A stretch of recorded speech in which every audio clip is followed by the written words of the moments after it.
A determined visitor approaches a secluded cabin at dawn. A firm knock echoes, breaking the morning silence. Inside, the simple room remains still and unresponsive, but the sound finally rouses someone from a deep sleep. Our boy sits up, clearly annoyed by the early disturbance. Outside, the blonde woman waits with unwavering patience. He cracks the door open, his expression less than welcoming, and finds a formally dressed yet unfamiliar woman on his porch. Her face is revealed, filled with a solemn and urgent purpose. His sleepy annoyance instantly vanishes, replaced by pure shock. She struggles to speak, her face flushed with shame and desperation. The words finally come out. She has been expelled. Inside, our boy puts on a kettle, letting the news sink in. He glances back at his guest, a stark contrast to his humble home. Her radiant presence feels completely out of place in his quiet life. But a faint, nostalgic smile touches his lips. He finally speaks, acknowledging how much his student has grown. This is Lilian, his most beloved and promising disciple. His mind flashes back 20 years to their very first meeting. A younger Roge faced a dragon, calling it the perfect training partner. Standard Tuesday, I guess. The dragon unleashes a torrent of fire, but Roge stands his ground. With a powerful shout, he erects an all-attribute barrier. The little girl finds herself safe inside the magical shield, utterly bewildered. But Roge isn't just defending, he's already preparing his counterattack. He unleashes his spell Meteor Shooter, summoning a barrage of arcane stones. The dragon's eyes widen, clearly not expecting this level of resistance. The magical projectiles slam into the beast with overwhelming force. As the dust settles, the girl looks up, her world completely shaken. Roge approaches her, his aura still glowing, and asks if she's all right. He just smiles, explaining his spell like he didn't just break physics. He tells her that with enough study, she could wield such power too. But Roge notices the brief flicker of hope in her eyes quickly fade. Tears well up as she admits she's alone, with no way to even attend school. Her small hand clenches the tattered fabric of her clothes in desperation. A look of profound understanding crosses Roge's face. He reveals a shared past. He was an orphan, too, who studied magic just to survive. Now a master of all attributes, he extends a hand, promising she can do the same. He vows to teach her, and for the next 10 years they would travel together. The memory shifts forward to a brighter, older Lilian, calling him her teacher. She declares her new purpose, to help others just as he once helped her. She had promised to show the entire world the wonder of his teachings. After they parted, Roge delved into ancient grimoires, eventually earning the title of sage. Hearing she'd become a royal court magician gave him the peace of mind to retire. The memory fades as he slides a warm cup across the table to her.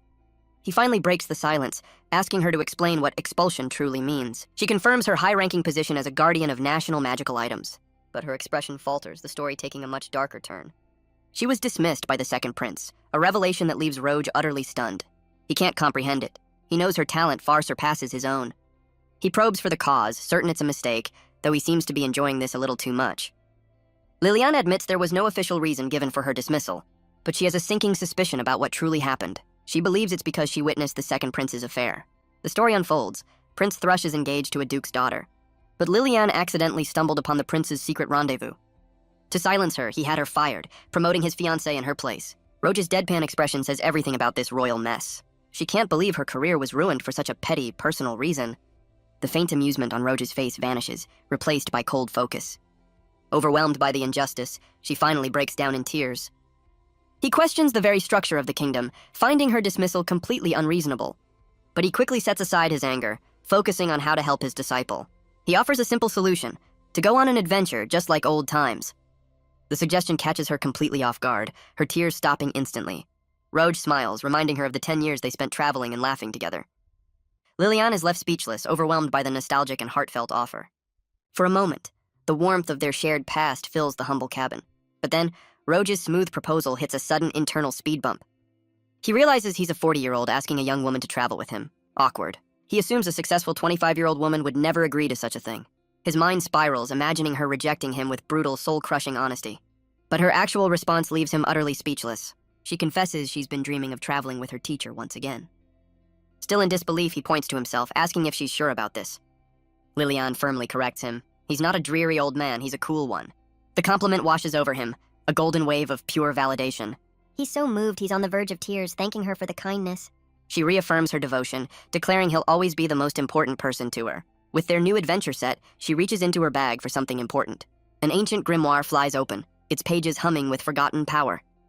Roge looks down, noticing something has fallen from her bag. As he reaches for the open book, a faint magical light glows from its pages. A look of absolute soul-shattering terror flashes across Lilian's face. She screams at her teacher, pleading with him not to look inside. But his curiosity is piqued, his fingers already touching the mysterious text. Overwhelmed by sheer panic, she scrambles to stop him. and in a desperate lunge, she clocks him right over the head with her staff. The legendary sage lies defeated on the floor of his own humble cabin. She frantically explains it's her personal diary, utterly mortified by the close call. Roj just laughs it off, admitting it's the first time he's been physically attacked with a staff. She's completely mortified, imagining the sheer horror of him reading her diary. Roj just notes her impressive collection, calling her diligent. Eager to move on, she quickly changes the subject back to their adventure. Roj thinks for a moment before remembering he has just the thing they need. He unfurls a large map, revealing the lands bordering the Kaiserland Empire. This is the kingdom of Dolga, where he'd hoped to live out his days in peace. So much for that plan. But Lilian's eyes light up as she points to a specific landmark on the map. She asks if he remembers the Goslash volcano, a place that brings back memories. The fiery landscape of the volcano fills the frame, the very place they first met. She hesitates for a moment, a new proposal forming on her lips. She proposes they retrace the path of their very first journey together. Roj wholeheartedly agrees, deciding this adventure will be for her sake. He admits her nostalgic plan sounds far more exciting than his own. Her face lights up with pure, unadulterated joy at his acceptance. With their new quest decided, Roj heads off to prepare for the road. His eyes fall upon an old staff, a relic of his past life as an adventurer. He gently takes it down, apologizing for letting it gather dust in his retirement. Dressed in his old adventuring gear, the sage is officially back in business. But just as they're about to set off, he stops with a sudden thought. He asks her to wait, announcing a quick detour to the Empire. Seems someone needs a lesson in consequences. He calmly announces his plan to go scold the prince and his fiancée. The casual threat sends a wave of pure terror through Lilian. She desperately grabs onto him, pleading for him to reconsider. She knows his scolding is a death sentence for the royals. He tries to reassure her it's just a little warning. Sure it is, buddy. In her panic, she presses against him, trying to physically stop him. The legendary sage is completely flustered by the unexpected contact. She argues his warning could accidentally level the entire empire. Defeated by her plea and his own embarrassment, he finally relents. Though the crisis is averted, Roj is still reeling from the encounter. Lilian is deeply moved by his willingness to defend her honor. But her gratitude only makes the flustered sage more uncomfortable. He quickly changes the subject, eager to begin their journey. Raising his staff, Roj declares their destination, the Goslash volcano. Lilian looks on in awe, forever impressed by her teacher's power. She knows that large-scale teleportation requires a massive magic circle, but Roj developed his own logic, allowing him to cast it with a simple chant. She's thrilled to experience his legendary teleportation magic once again. As the world dissolves into light, he quietly speaks her name. He hopes this slow-paced journey will finally bring her some peace. They arrive at the Goslash volcano, the air thick with oppressive heat. But for Lilian, the sweltering air is a welcome wave of nostalgia. Roj decides a little climate control is in order, casting a cooling spell. A refreshing breeze envelops Lilian, who marvels at her teacher's effortless power. He humbly explains it's just the result of endless training, which left him a 40-year-old sage with no girlfriend. Her attention is suddenly captured by a specific boulder in the distance. With a burst of magical energy, she gracefully leaps across the rocky terrain. She soars through the air, a picture of pure joy and freedom. Roj watches her, his expression a mixture of fondness and mild exhaustion. She lands beside the rock, reminding him this was where he first found her. She points to the ground where craters from his meteor shooter still scar the land. Roj is impressed, noting she was only 5 years old at the time. But she insists the memory is as vivid as if it were yesterday. She even remembers the specific colors of his all-attribute barrier. Her incredible memory of the event leaves him utterly speechless. As they reminisce, the memory of the dragon they faced looms over them. But while she's lost in nostalgia, Raj's expression shifts to alarm. Because their old training partner has returned, and it looks absolutely furious. The two adventurers snap back to reality, realizing their reunion is no longer private. And it seems they got so carried away reminiscing they forgot who else lives here. Roj tries to apologize, explaining they're just passing through. Lilian screams for him to get away as the dragon prepares to attack. But it's too late. The beast unleashes a point-blank blast of fire. With a single hand, Roj holds back the inferno, his jaw clenched. The flames are deflected by a simple yet powerful magical shield. Lilian realizes this isn't the legendary all-attribute barrier from their past. Roj casually explains he's conserving energy due to a lack of sleep. He admits his younger self would have been flashier, but he's too old for that now. The dragon just stares, clearly not sure what to make of this low-effort defense. As Roj wonders how to end this, Lilian eagerly calls out to her teacher. She practically begs him to go all out, eager to learn more of his magic. Roj takes a moment, a plan already forming in his mind. He agrees, deciding this is the perfect chance for some rehabilitation. A vast and intricate magic circle erupts before the stunned dragon. But it's not just the dragon who's left completely speechless. Lilian recognizes the ancient runes, realizing the sheer scale of his spell. He calmly utters the first part of the spell's name, Ancientia, and unleashes his signature move, the very same meteor shooter from their past. A torrent of arcane energy slams directly into the dragon's chest. But this time it's not a shower of rocks, it's a full-blown laser light show of doom. The sheer force of the spell sends Lilian stumbling back in awe. As the dust settles, the dragon lies defeated, a testament to Roge's power. He calmly explains this was just a demonstration, not a death blow. He offers a gentle smile, as if he didn't just obliterate a mountain. The beast can only growl in submission, acknowledging the sage's overwhelming strength. With the lesson learned, the dragon wisely retreats into the sky. Roge notes the dragon seems smaller, hoping he didn't just bully a child. But his thoughts are interrupted by Lilian, who is practically vibrating with excitement. She struggles to find the words, her mind racing to comprehend what she just saw. She finally asks the question burning in her mind. Has he mastered ancient magic? Raj scratches his head, casually admitting he might have forgotten to mention it. Lilian is floored, demanding to know what he means by "a lot has happened." She asks if he's the first person in modern times to decipher the ancient grimoires. He confirms it was 5 years ago, a revelation that horrifies Lilian. With renewed determination, she begs her former teacher to take her on as a student again. She grabs him, clarifying her desperate desire to learn ancient magic. She admits she thought she was finally catching up, only to be left in the dust once more. He agrees to teach her, but only if she lets go of him first. A classic escape tactic. Her pure, unbridled joy is a little too much for the flustered sage's heart. With the lesson plan set, the master and disciple continue their journey. Roge reflects on her childlike clinginess, which was cute then, but is a bit much now. He's worried their age gap might give people the wrong impression. A very wrong impression. They arrive at the town of Palimes, a place that holds many memories for them. She hopes they'll be remembered, and Roge assures her the people there were kind. But their welcome is less than warm, as a guard rudely dismisses the old man. Roge tries to play it cool, but the guard is clearly in no mood for travelers. He explains the heightened security is due to increased trade and suspicious activity. Their entry is denied based on Roge's less than official ID. Unemployed isn't a great look. Roge tries to clarify his profession, but only makes things worse by mentioning he makes drugs. Realizing he's dug himself into a hole, Lilian prepares to take matters into her own hands. But the guard's tune changes instantly when Lilian claims she's also unemployed. He explains her past as a royal court magician grants her passage, regardless of current status. With the guards now completely charmed, Lilian prepares to make her case. She explains their master-disciple relationship, asking them to let Roge pass with her. The guards immediately accept her story about a journey to perfect their magic. With the gate now open, Lilian thanks them as they finally enter the town. Roge is baffled by the effort, knowing he could have just teleported them past the wall. But a glance back reveals the guards' friendly smiles have turned to cold suspicion. Their inner monologue reveals a much less wholesome interpretation of their relationship. Roge realizes their polite demeanor was just a mask for their judgmental thoughts. Roge worries he looks suspicious, even considering shaving his beard. The scene cuts away to the Kaiserland Empire, inside the second prince's private chambers. Prince Thrush sits intimately with a purple-haired woman, looking out the window. He and his fiancée, Isabel, are celebrating Lilian's recent expulsion. Isabel expresses her relief that the eyesore is finally gone from her sight. The prince embraces her, declaring he would do anything for her love. But behind the facade, his eyes are cold, his thoughts purely political. He only fired Lilian to appease Isabel and secure their engagement. His true motive is even pettier. This is punishment for Lilian rejecting him. Isabel then reveals her own ambition, asking to be made the new chief court magician. Prince Thrush agrees, confident his message has been clearly sent. Isabel whispers words of devotion, sealing their manipulative pact. But their private celebration is suddenly cut short by an interruption. A servant announces an important visitor, Minister Pelvis from the Kingdom of Dolga. Isabel immediately sees an opportunity, asking to be introduced to the influential figure. The prince explains the minister is here to inspect the Empire's magical defenses. With a smug grin, she reveals she's arranged it, eager to debut as the new chief. Prince Thrush simply smiles, indulging his fiancée's naked ambition. He internally notes her assertiveness, content to let her have this small victory. But his thoughts turn darker, revealing who truly holds power in the kingdom. Him. Prince Thrush and Isabel rush to greet their important guest.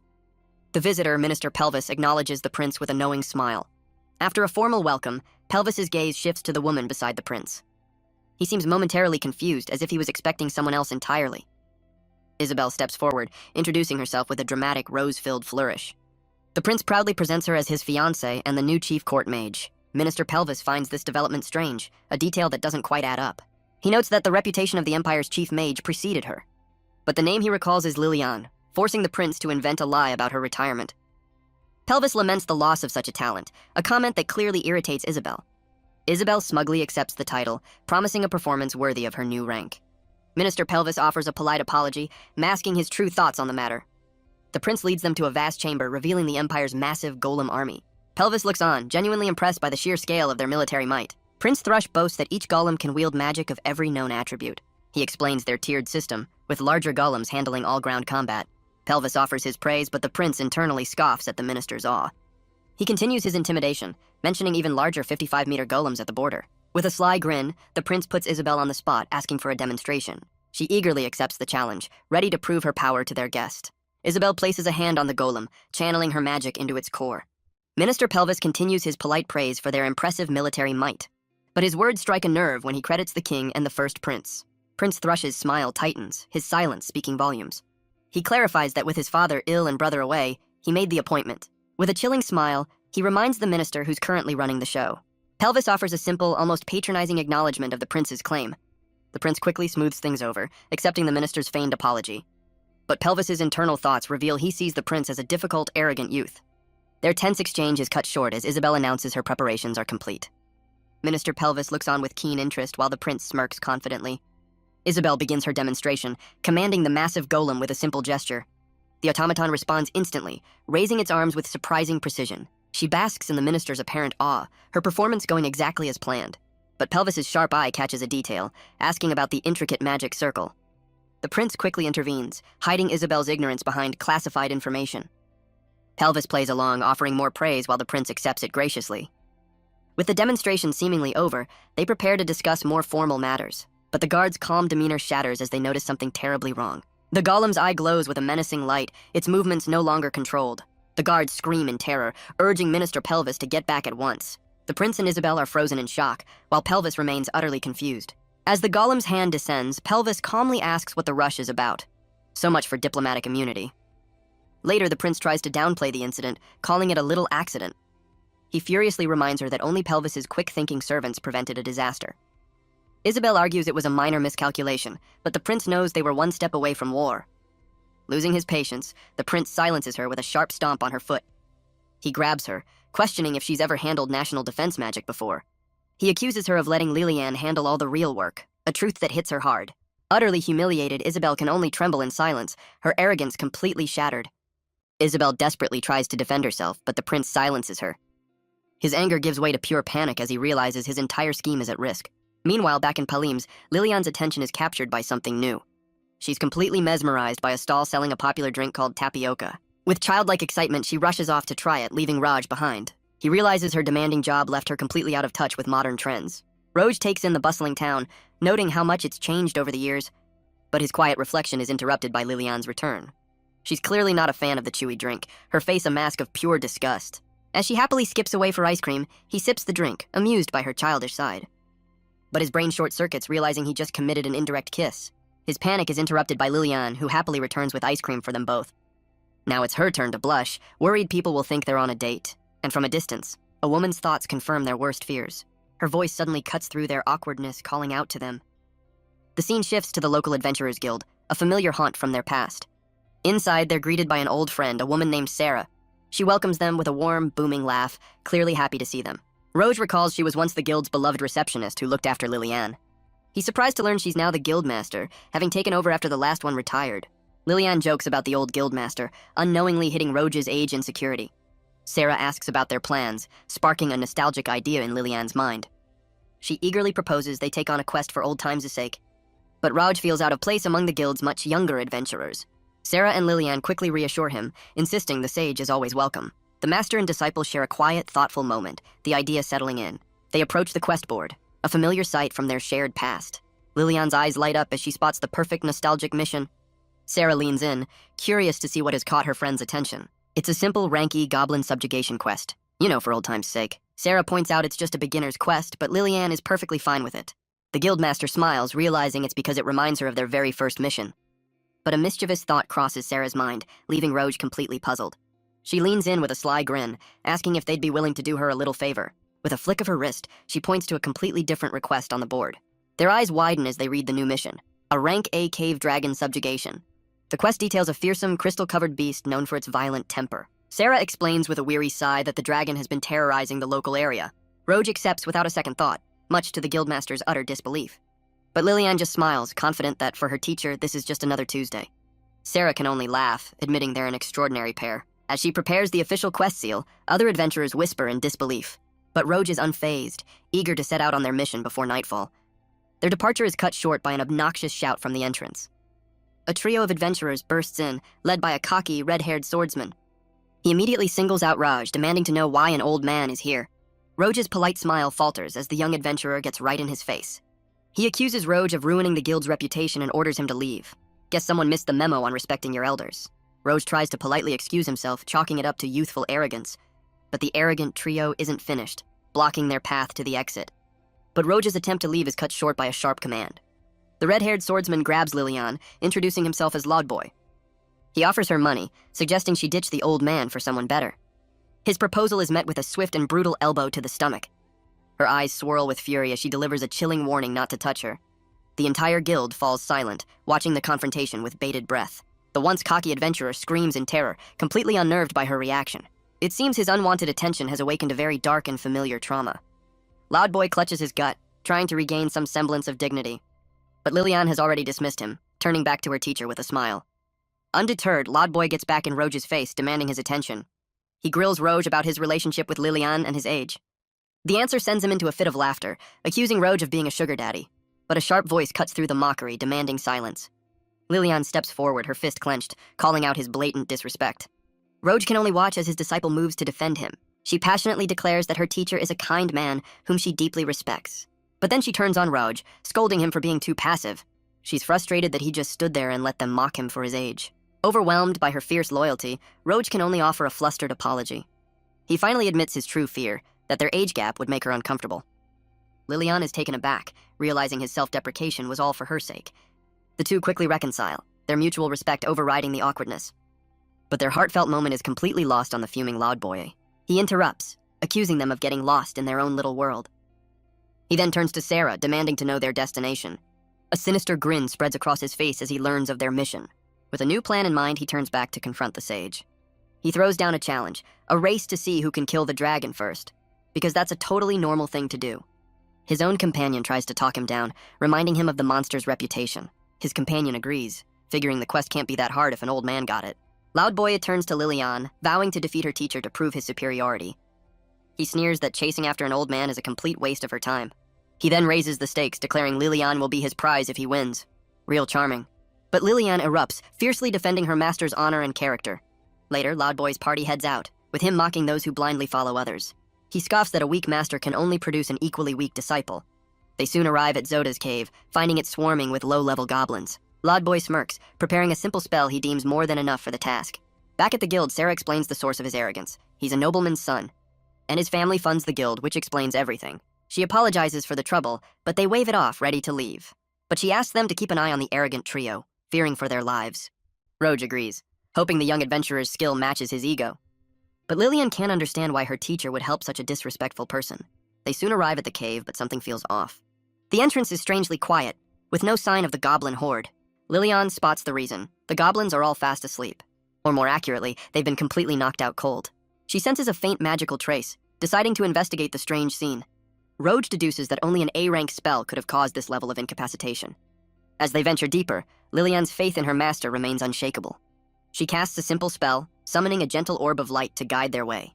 Roj looks on with a proud smile, impressed by her elegant display of magic. He compliments her on the efficiency of her spell, noting how much she's improved. Lilian blushes, happily giving all the credit to her teacher's guidance. Roj suggests they check for stragglers as they move deeper into the cave. He warns that an undiscovered nest could pose a serious problem for them. But their path is suddenly blocked by a very awake and very angry goblin horde. Roj realizes Loudboy simply ignored them, leaving the cleanup crew to handle it. So considerate. But Lilian steps forward, confidently declaring she'll handle this herself. The goblins screech, charging forward with mindless, feral rage. In an instant, the master and disciple find themselves completely surrounded. With a determined shout, she unleashes a barrage of fire arrows. The spell erupts in a storm of fire, decimating the goblin ranks with ease. Roj watches in awe, impressed by the incredible precision of her spell. He notes her flawless execution, casting multiple spells without any wasted energy. The sage can only smile, his heart swelling with pride for his disciple. She turns back with a triumphant smile, announcing the path is clear. He praises her efficiency, but she just blushes, happy to handle it herself. They venture deeper, into a cavern glittering with eerie purple crystals. Lilian worries about Loudboy, sensing they're approaching the dragon's lair. She then asks a simple question. Why not use a detection spell to find them? Roj pauses, the obvious solution having completely slipped his mind. He admits his oversight, wondering if he's losing his touch, but Lilian quickly shuts that down. Embarrassed, the sage decides it's time to prove he's still got it. He unleashes a powerful detection spell, sending a wave of magic through the cave. The energy spreads like a web, mapping every corner of the cavern in an instant. And it immediately locates Lodboy's party, who are running for their lives, because the cave dragon is right on their tail, and it does not look happy. Lodboy grits his teeth, channeling what little magic he has left into his blade. He unleashes the A-rank spell, Coma Sleep, with a desperate shout. The powerful magic flares brightly before fading from his hand. He realizes he wasted all his energy on the goblins. So much for saving it for the boss. And right on cue, the cave dragon lunges forward with a furious roar. He rushes to his companion's side, trying to shield him from the attack. But it's too late. His friend lies battered and unconscious on the cavern floor. From a safe distance, Rouge and Liliane watch the chaos unfold. They peer into the lair, hoping the arrogant trio is still alive. Rouge can only wonder what kind of mess these kids have gotten themselves into. The screams of the arrogant adventurers echo through the cavern. His companion is down, bleeding and unconscious on the cave floor. Lodboy turns back, his face a mask of panic and grim determination. He knows he's nearly out of magic, but he has to do something. With a desperate grunt, he channels the last of his energy into a healing spell. The cave dragon watches with amusement as he prepares his final move. A wave of green light erupts from his hands, meant to save his friends. But his control slips, and the spell explodes with far too much power. Rouge and Liliane are stunned as the kid's spell goes completely off the rails. Lodboy realizes his fatal error. He's about to give the boss a full health restore. The dragon smirks as the healing energy washes over it. This is not going according to plan. Utterly spent, Lodboy can only tell his companions to save themselves. His friends look on in horror, calling out his name in disbelief. He shoves them back, vowing to buy them enough time to escape. He curses his own weakness, frustrated by his repeated pathetic failures. A memory surfaces of a younger boy, convinced of his own special destiny. But once again, his arrogance has led him straight into disaster. Tears stream down his face as he finally admits his own foolishness. But just as the dragon strikes, a massive magical barrier erupts from nowhere. Lodboy and his party are stunned, completely baffled by the sudden intervention. Rouge stands before them, his expression calm as he erects the barrier. He appears from nowhere, a beacon of power before the stunned adventurers. Lodboy can only stare, recognizing the very man he'd just mocked. Rouge turns with a smile, asking if the barrier was an S-rank spell. He points out that for someone so knowledgeable, he sure missed the memo on the dragon. Liliane calls down from above, but Rouge calmly assures her everything is fine. The name Rouge echoes in Lodboy's mind, a piece of a puzzle clicking into place. A faint smile plays on Rouge's lips as the young adventurer connects the dots, but their reunion is cut short as the dragon unleashes a devastating energy beam. The attack slams into a wall of shimmering crystal, held back by an unseen force. The cavern walls explode inward, trapping the arrogant trio in a cage of crystal. The dragon unleashes a furious roar, and Rouge deadpans that it was a little scary. He decides it's time to stop playing games and end this fight for good. A glowing magic circle forms beneath him, launching him high into the air. He gracefully leaps over the beast, which can only watch in confusion. A vast, complex magic circle materializes behind him in midair. His eyes glow with power as he utters the first word, Ancientia. Lodboy is left speechless, witnessing a level of magic beyond his wildest dreams. A brilliant laser of pure arcane power erupts, slamming into the dragon's chest. The dragon recoils in pain, its crystal armor no match for the sage's power. The dragon crashes to the ground, defeated, as the three young adventurers stare in absolute silence. Lodboy can only stammer in disbelief, his mind struggling to process what just happened. He questions if it's really over, unable to believe the beast was felled in a single blow. Liliane rushes to her master's side, praising a feat even S-rank adventurers couldn't manage. Lodboy listens, his arrogance shattered as Rouge casually claims he just got lucky. Finally finding his voice, the young adventurer calls out to the man he just mocked. He points a trembling finger, demanding to know if he is the legendary Sage Rouge. Rouge is caught off guard as Lodboy recounts his feat of repelling a demon invasion. This is news to Liliane, who turns to her teacher, stunned by the revelation. Rouge sheepishly admits he kept it quiet to avoid bragging, much to his disciples' shock. Liliane is mortified, admitting she was too buried in work to even read the news. As Rouge sweats under the sudden spotlight, Lodboy prepares to formally introduce himself. He declares himself Lodboy Humberstone, heir to a noble house. The name rings a bell, and a distant memory clicks into place for Rouge. He recognizes him as the kid he saved years ago, a fact Lodboy confirms with a deep, grateful bow. The scene flashes back 20 years to the source of this unexpected connection. A young Lodboy was on his deathbed, but Rouge's intervention saved his life. He watched his hero walk away, vowing to one day become just like him. That single moment fueled a lifetime of relentless magical training. But back in the present, his face is a mask of shame and regret. He explains that despite his efforts, his attack magic never grew stronger. His only talent was healing, a far cry from the power he idolized. He eventually gave up on his dream, a confession that hangs heavy in the air. Overcome with emotion, he admits his arrogance was just a mask for his insecurity. The dramatic, tear-filled apology leaves Rouge completely flustered. But his companions rush to his defense, insisting he's a good person, just a little dense. They reveal his deepest secret. He's been desperate to become Roge's student. The entire party bows in unison, pleading for the sage to forgive their leader. Roge tries to defuse the situation, insisting he's not angry at all. Lilian seems unconvinced. He offers some sage advice, reminding the young man that everyone has their own unique talents.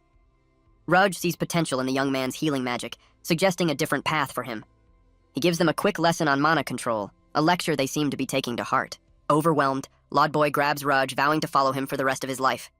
He then declares himself Roge's #1 disciple, sparking an instant rivalry with Lilian.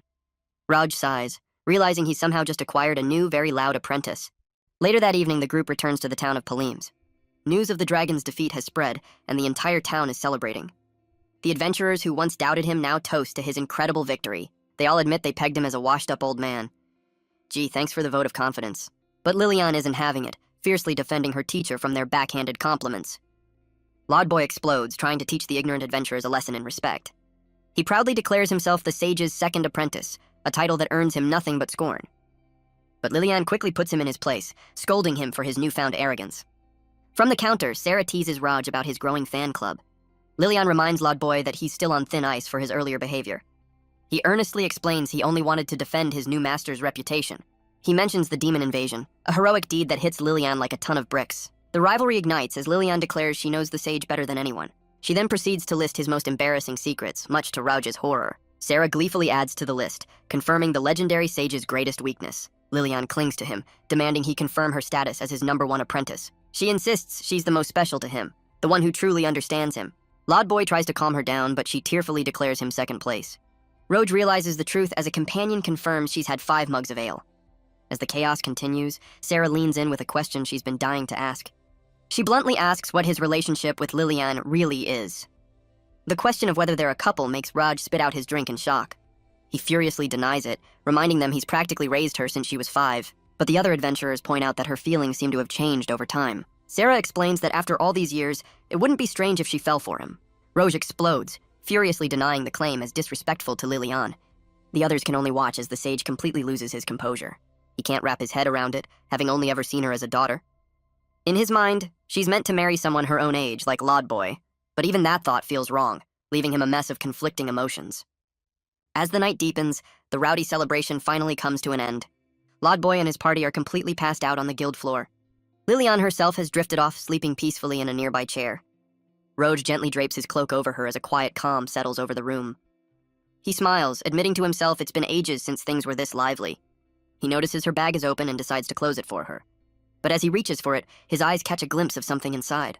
He sees a book with his own name written clearly on the page. The horrifying realization dawns on him. This must be her diary. A cold sweat breaks out as he fights the urge to look closer.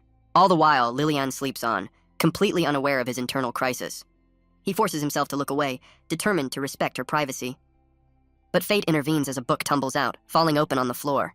He tries not to look, but his gaze is drawn to the open pages. How's that for a sign from the universe? His name is written everywhere, and he desperately tries to rationalize it as simple note-taking. He tries to convince himself she's just a very diligent student, but the words on the page tell a very, very different story. This isn't a notebook, it's a full-blown romantic fantasy starring him. And the author of his current nightmare sleeps soundly just a few feet away. The sage's brain completely short-circuits and he face-plants onto the table. He's spiraling, utterly mortified by what he's just discovered. In a moment of pure desperation, he begs Sarah for guidance. But the guildmaster can only offer him a look of profound disappointment. She admits that while he probably deserves this, she'll hear him out. She reminds him she saw this coming, but Roge is still in denial about his age. Sarah explains that to Lilian. He's a master and a father figure. But she believes Lilian fell for him simply as a person, not because of his titles. The sage can only sweat, his brain struggling to reboot after this revelation. Sarah sighs, preparing to deliver her final, crucial piece of advice. She tells him not to make any rash decisions until he knows how to handle her feelings. And she delivers a stern warning. If he hurts Lilian, he'll have to answer to her. After all, he's the one who crossed a line by reading her private thoughts. She's not wrong. The next morning, a blissfully unaware Lilian waves a cheerful goodbye to the town. Sarah and the rest of the guild see them off with warm smiles and well wishes. But Roge looks back, his mind still reeling from the emotional minefield he just discovered. He's lost in thought, wondering how he's supposed to handle this new reality. He feels completely inadequate, questioning why she would ever see him that way. He reminds himself this is her trip, made possible by her reputation, not his. Her voice snaps him out of his spiral, and he can barely hide his panic. She offers to rest, and he quickly insists he's fine, already failing at playing it cool. He calls her name, and she turns with a smile that could power a small city. He finally asks the question weighing on his mind. Is she truly enjoying this trip? He awkwardly clarifies, hoping all the chaos hasn't ruined her chance to unwind. But her answer is a radiant, unequivocal declaration that she's having the time of her life. Her face is a picture of pure bliss, leaving no doubt about her feelings.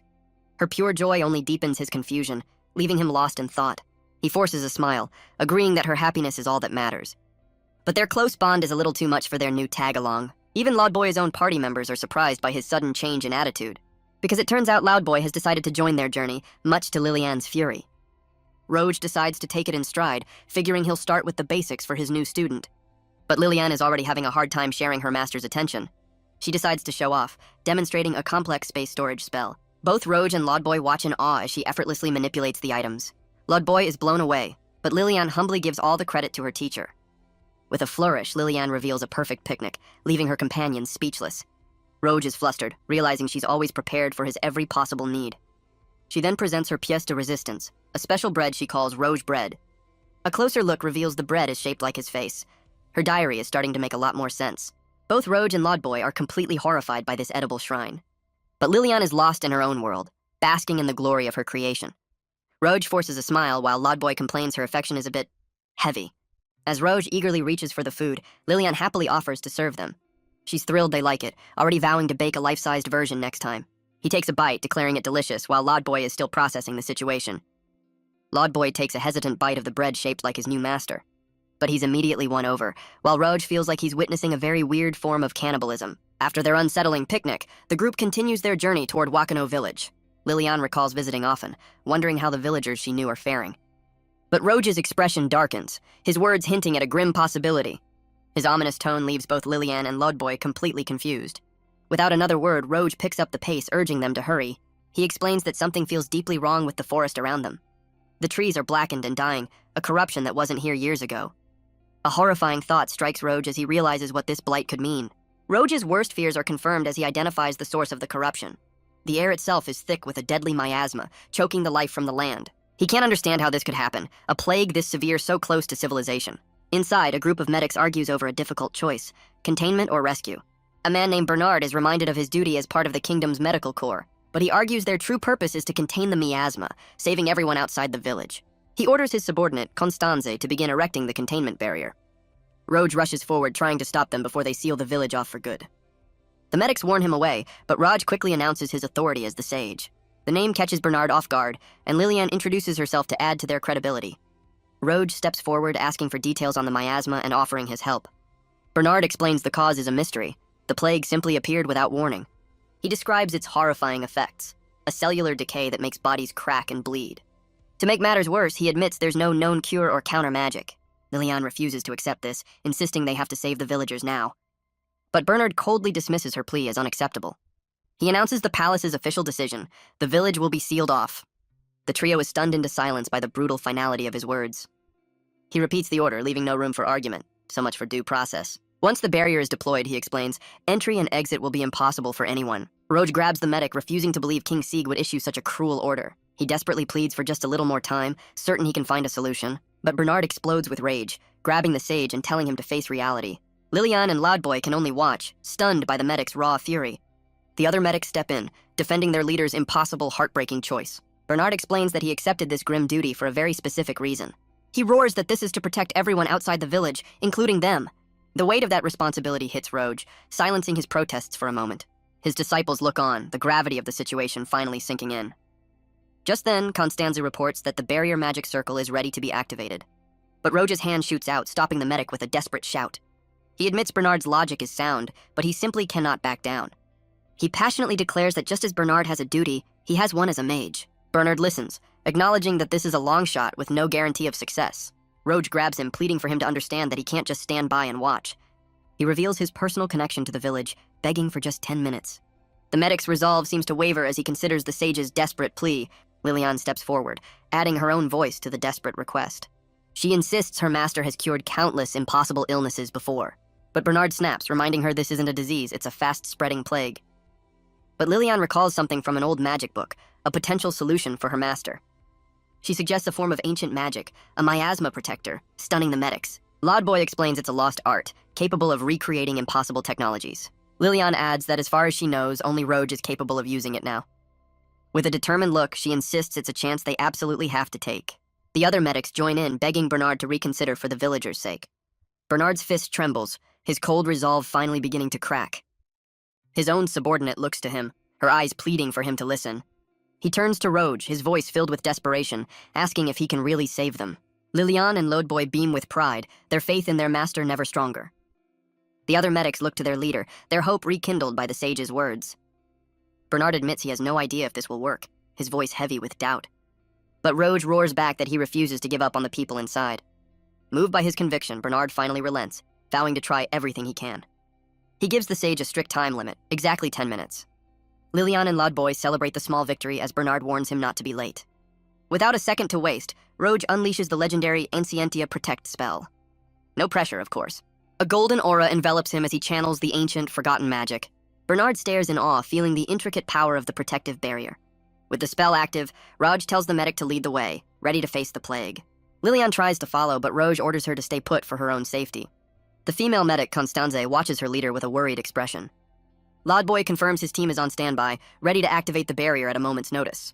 Roge and Bernard rush into the desolate village, leaving a concerned Lilian behind. She clenches her fist, feeling utterly powerless to help her master. Lodboy approaches, asking if there's anything he can do to help her. His usual arrogance is gone, replaced by a look of genuine concern. Lilian stares into the distance, her mind racing as she considers her next move. A flicker of resolve appears in her eyes as she comes to a decision. She turns to Lodboy, ordering him to assist with the barrier preparations. Looks like she's in charge now. Bernard explains the sick have been gathered inside the village church. The two men push open the heavy doors, stepping into the heart of the plague.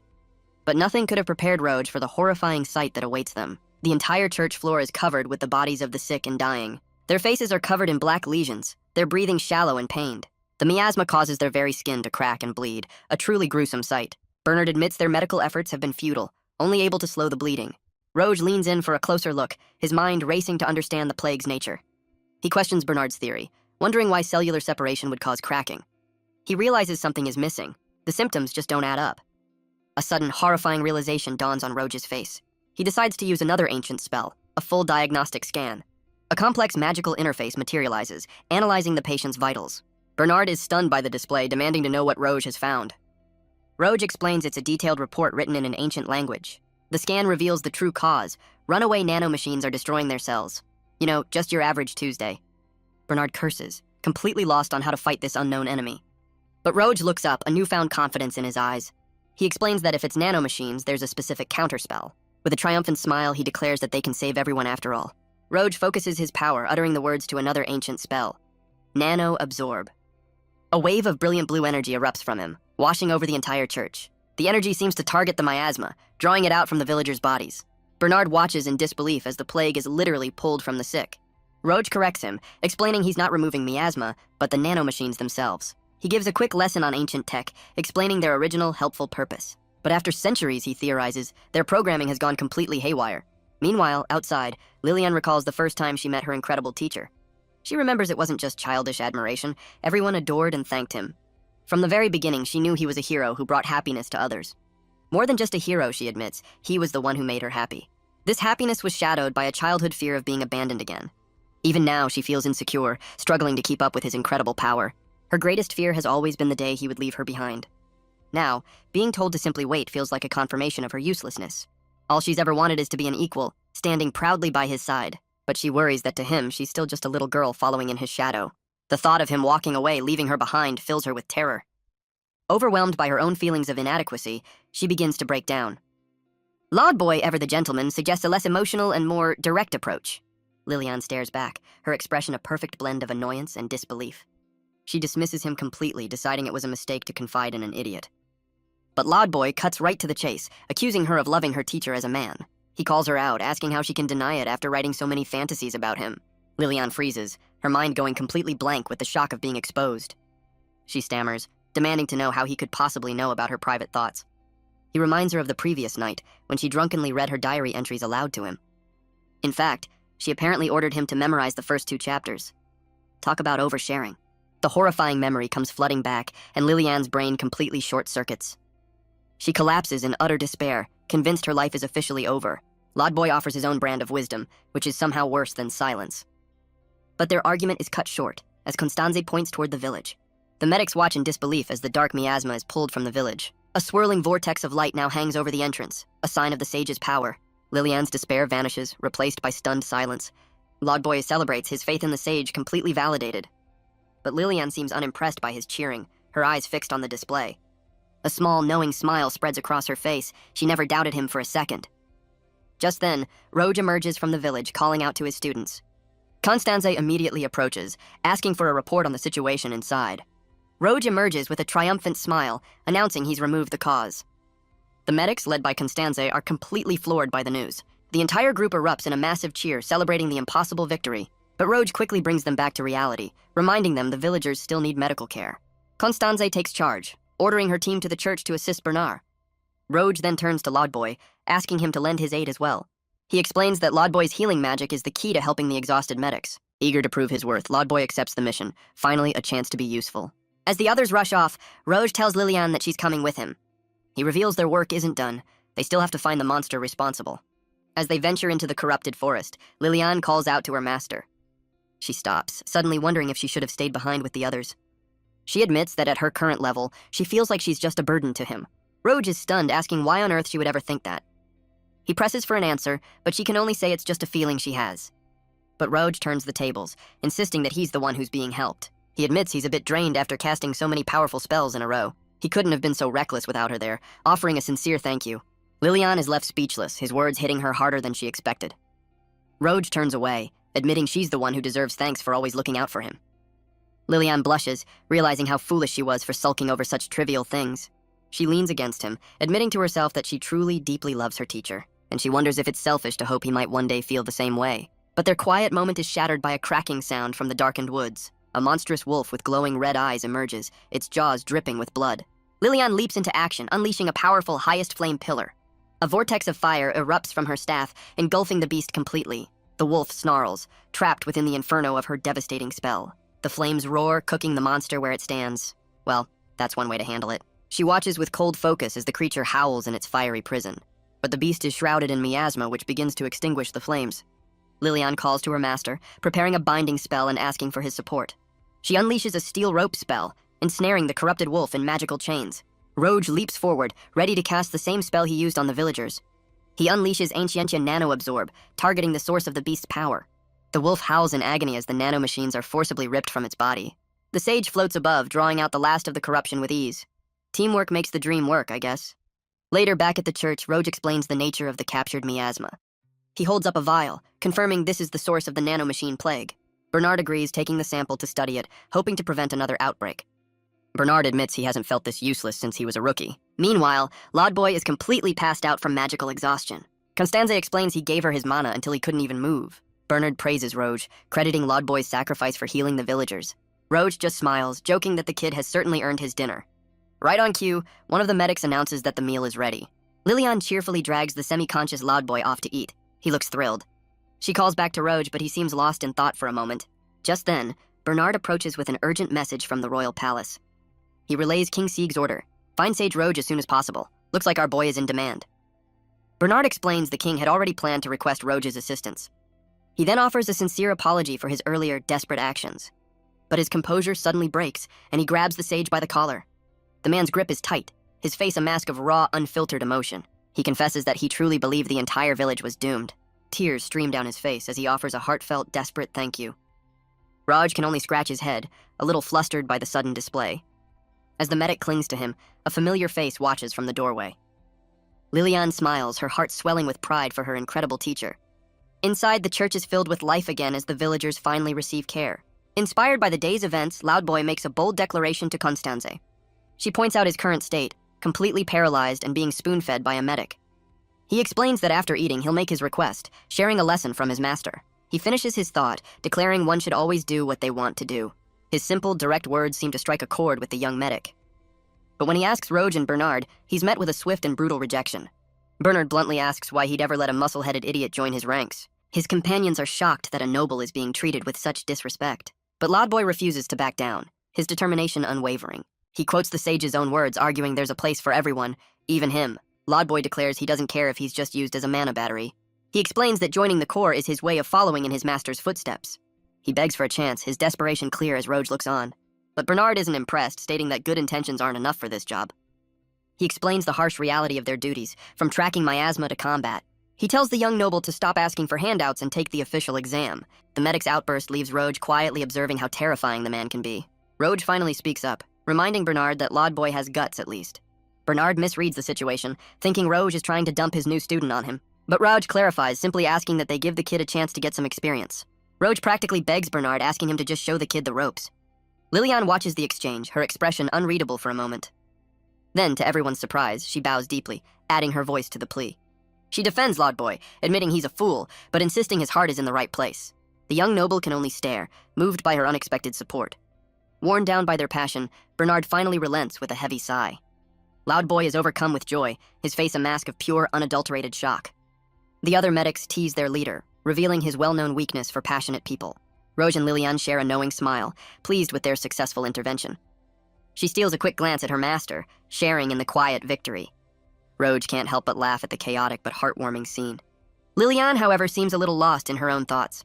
Later that night, Roge tries to relax, wondering when his vacation turned into a training exercise. He worries that all the chaos is taking a much greater toll on Liliane. But his quiet moment is interrupted as the door to the bath slides open. Roge freezes, his brain completely short-circuiting for the second time in 2 days. Liliane looks just as flustered, a nervous sweat beading on her face. She apologizes for the intrusion, clutching her towel tightly. And then she gets in the water, as Roge silently begs for an escape route. He's left wondering how his relaxing bath turned into the most awkward moment of his life. The silence is deafening as Liliane clutches her towel, both of them trapped in the awkwardness. It turns out this whole situation was orchestrated by Lord Boy's well-meaning but clueless companion. He'd urged Liliane to seize the opportunity, pointing out that she was tired too. He even suggested she scrub her master's back, a plan Liliane politely declined. As she walked away, she muttered that dealing with idiots was giving her a headache. But despite her annoyance, she admits to herself that the fool might have a point. She realizes that if she doesn't act, he'll only ever see her as his student. Back in the present, Roge finally breaks the tension, startling her from her thoughts. He then announces he's getting out, practically launching himself from the water to escape. But Liliane stops him with a simple request, to please look the other way. Roge panics, desperately trying to put a stop to this entire situation. She explains she just wanted a chance to talk, asking if it's too much trouble. The sage is still sweating, completely baffled by her choice of venue for a heart-to-heart. He questions the logic of talking in a bath, and she awkwardly agrees it's a fair point. She quickly changes the subject, cheerfully noting Bernard will be a great mentor for Lord Boy. Liliane admits she felt useless and discouraged during the miasma crisis. But seeing Lord Boy's resolve inspired her to not fall behind as the first disciple. Roge realizes they've had a positive influence on each other, then recalls Lord Boy's words. He quotes the simple advice to just do what you want, which Liliane wholeheartedly agrees with. And with a blush, she admits that's exactly why she decided to join him. Checkmate, Sage. The sage is completely flustered, his brain struggling to process the situation. He tries to reason with her, reminding her that she's an adult now.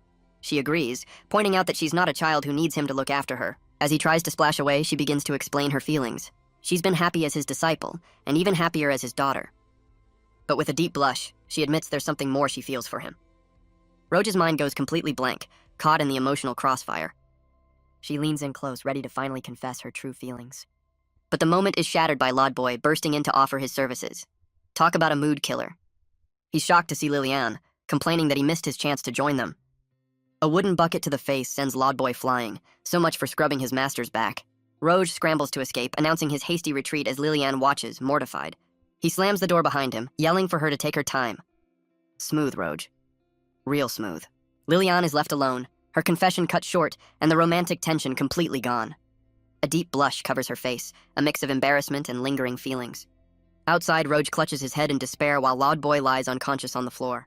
The next morning, Lord Boy bids a loud and passionate farewell to the medical corps. As they prepare to leave, Bernard gives the young noble some final words of encouragement.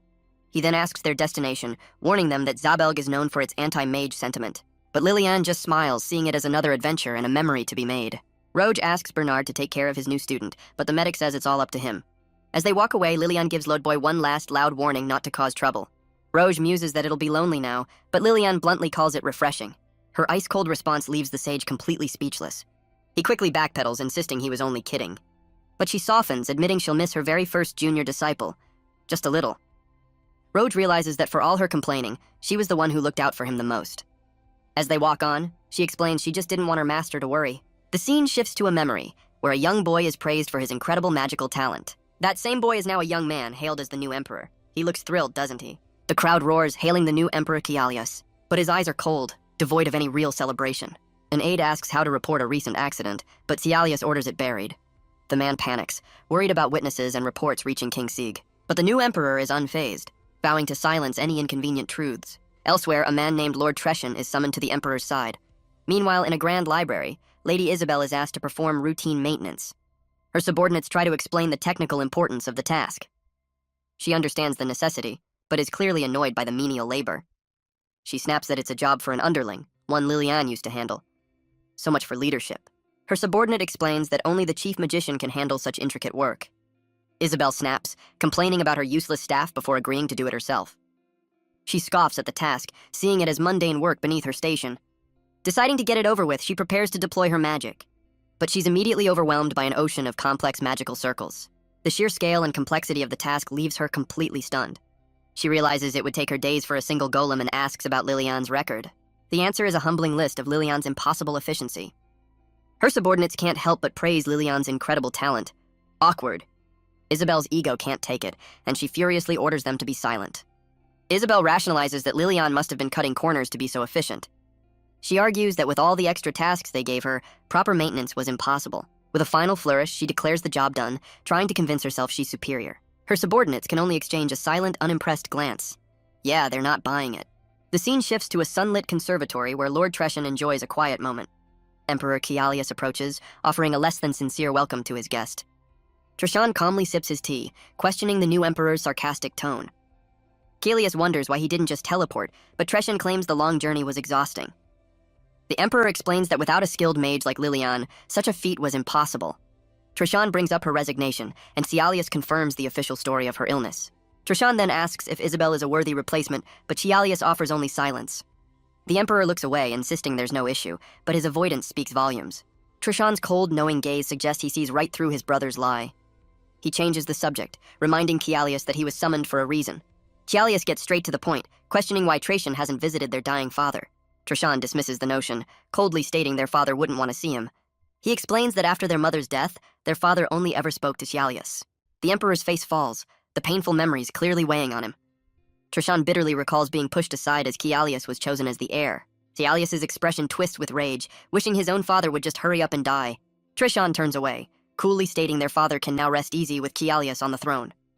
He vows to dedicate himself to supporting the new emperor from the shadows. But Cialius has had enough, demanding his brother stop the condescending act. Treshan just smiles, reminding him that as royalty, he won't lack for power. He adds that while he can't understand Cialius's pain, he sees things the emperor misses. Cialius demands an explanation, and Treshan simply tells him to broaden his horizons. The emperor explodes, a sudden furious realization dawning on his face. He clenches his fist, listing the endless burdens of the crown that wear him down daily.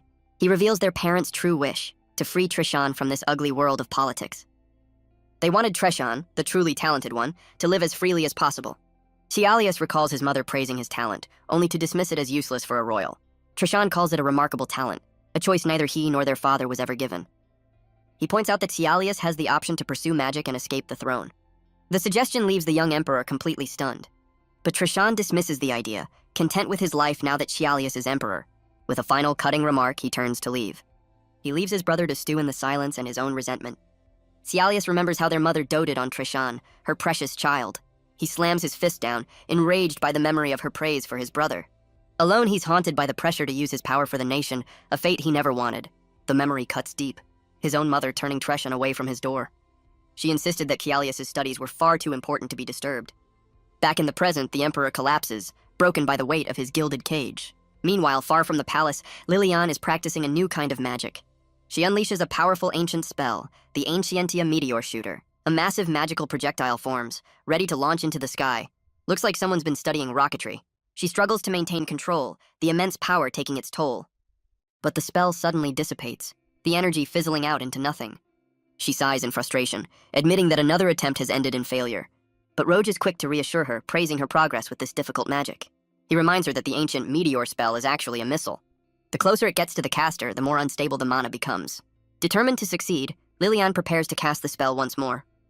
She channels her power, pouring every ounce of focus into the magic circle. But just like time and space magic, the spell is incredibly difficult to control. Roj steps in from behind, guiding her hand to stabilize the energy.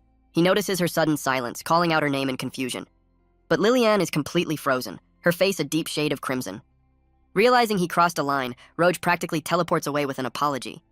He awkwardly changes the subject, blaming himself for getting too close. Lilian agrees to continue, her heart pounding now that she's aware of her feelings.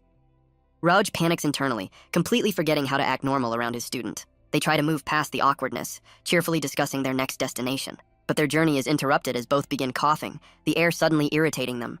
Roj observes the coarse, dusty atmosphere, a sense of dread creeping in. They arrive in a village that's a ghost of Lilian's cheerful memories. The rooftops are covered in a strange, decaying substance, a sign of a creeping blight. The once thriving town is now completely devoid of life, leaving them stunned. Roj wastes no time preparing a protective spell as Lilian calls his name in alarm. Their eyes meet, a silent acknowledgement that they've walked into another disaster. A lone old woman greets them, saying she's missed them dearly. Lilian and Roj are overjoyed, recognizing her as an old friend named Anna. But Anna seems confused, offering to cook for someone Roj doesn't recognize. He tries to correct her, but she can't seem to remember his name at all. Lilian gently asks if her memory is failing, a worried look on her face. The old woman's attention snaps to Lilian, suddenly complimenting her beauty. But her mood shifts in an instant, accusing Roj of cheating and vowing to kill him. She unleashes a flurry of blows with her cane, a surprisingly fierce attack for a woman her age. Just then, a younger woman rushes in, scolding the old woman for her attire. She apologizes for the chaos, explaining that her grandmother has been senile for some time. The young woman introduces herself as Louise, here from the capital to work the fields. Roj is impressed by her spirit and asks after an old friend named Klaus. But Louise reveals the man died 3 years ago, stunning them both into silence. She seems unfazed by their shock, explaining he wasn't sick when he passed. She cheerfully imagines he's telling jokes in heaven, which sounds just like him. Louise then invites them inside their home, offering them a change of clothes. Inside, they begin to wash the dust from their travel-worn clothes. As Lilian holds up the dusty robes, Anna offers to do the washing for her. But Lilian insists on learning, which Anna misinterprets as bride training. The comment leaves Lilian flustered as Anna praises her wifely potential, nothing like a little matchmaking. Anna calls her Lily, a name that catches Lilian completely off guard. She quickly plays it off with a smile, brushing the comment aside. Roj asks Louise what happened here, questioning the strange weather.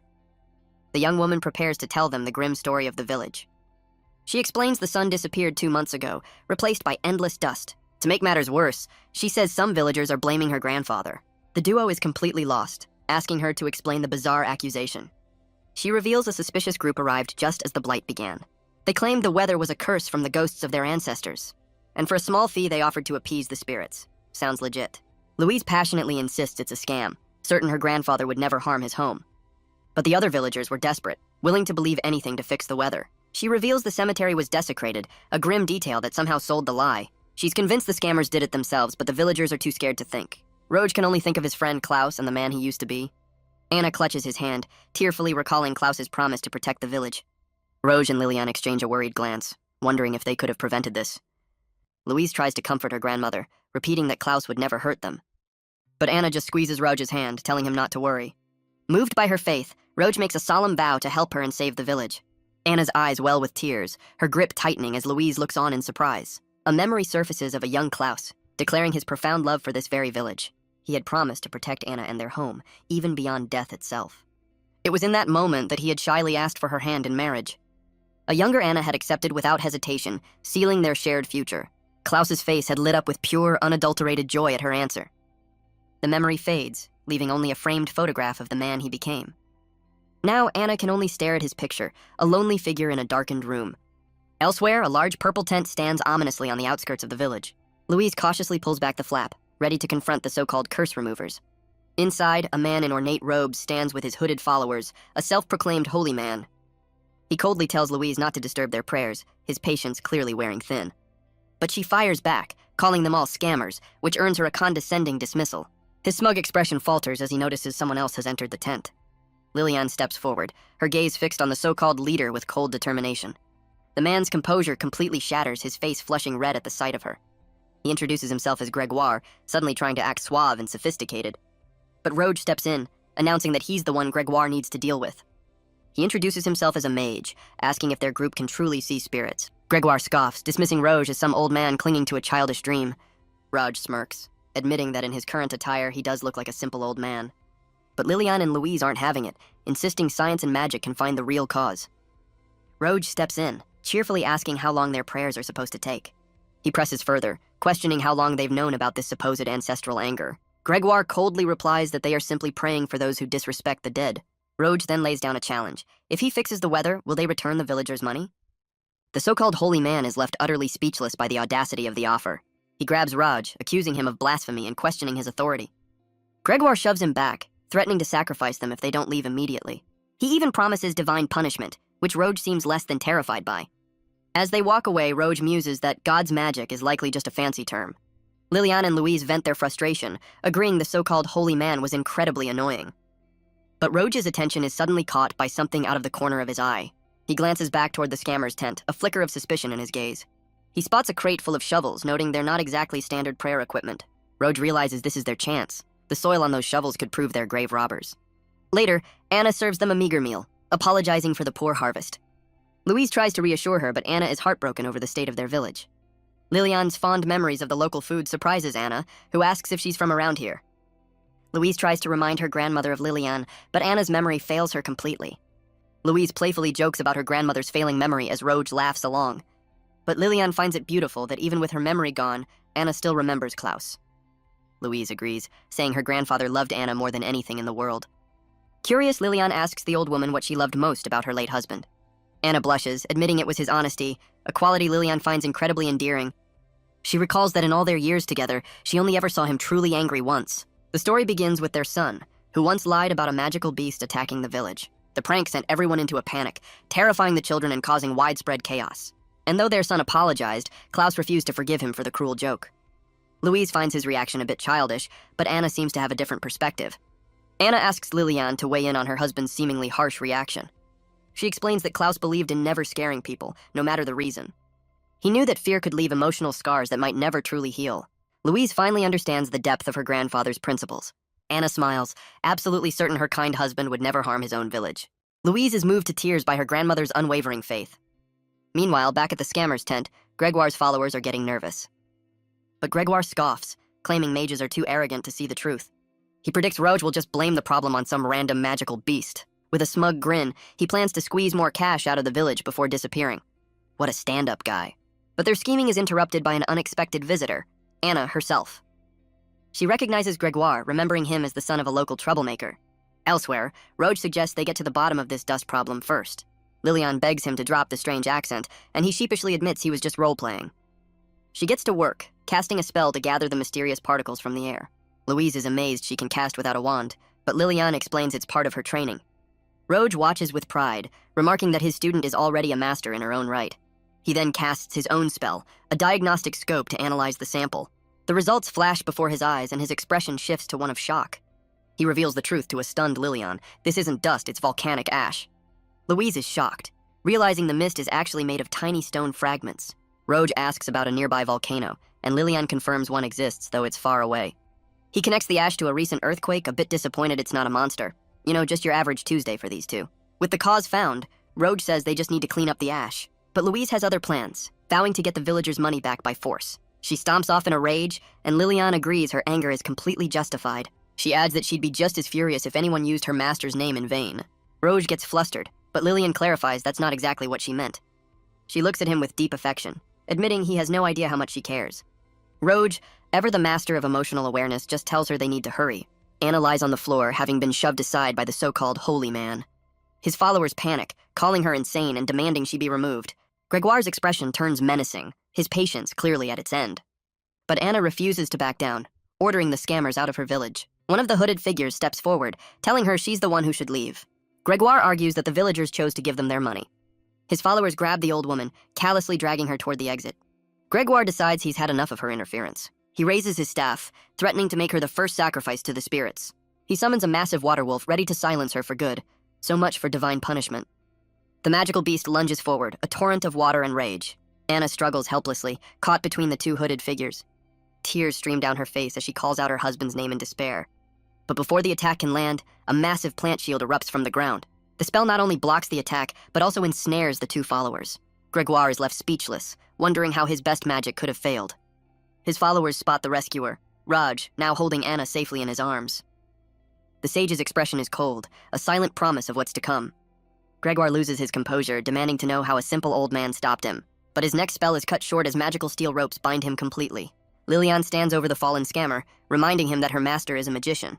The followers are stunned, realizing she cast the powerful binding spell without a staff, a feat said to be difficult even for S-rank mages, leaving them terrified of their new guests. Lilian admits she should have brought her staff, as her casting speed is slightly slower. But Roge notes the spell is sturdy enough as Gregoire struggles uselessly in his bonds. Roge then drops the bombshell, revealing the dust is actually ash from a nearby volcano. He accuses them of using a natural disaster to commit fraud against the desperate villagers. Lilian adds that with her master's magic, proving their guilt will be simple. The threat of the royal capital sends the scammers into a full-blown panic. Roge gives them one last chance, apologize and return every last coin they stole. Roge can't help but let out a hearty laugh at the scammer's predicament. One of the followers tries to save face, mocking the villagers for being so easily fooled. Gregoire laughs nervously, claiming the simple folk wouldn't understand the truth anyway.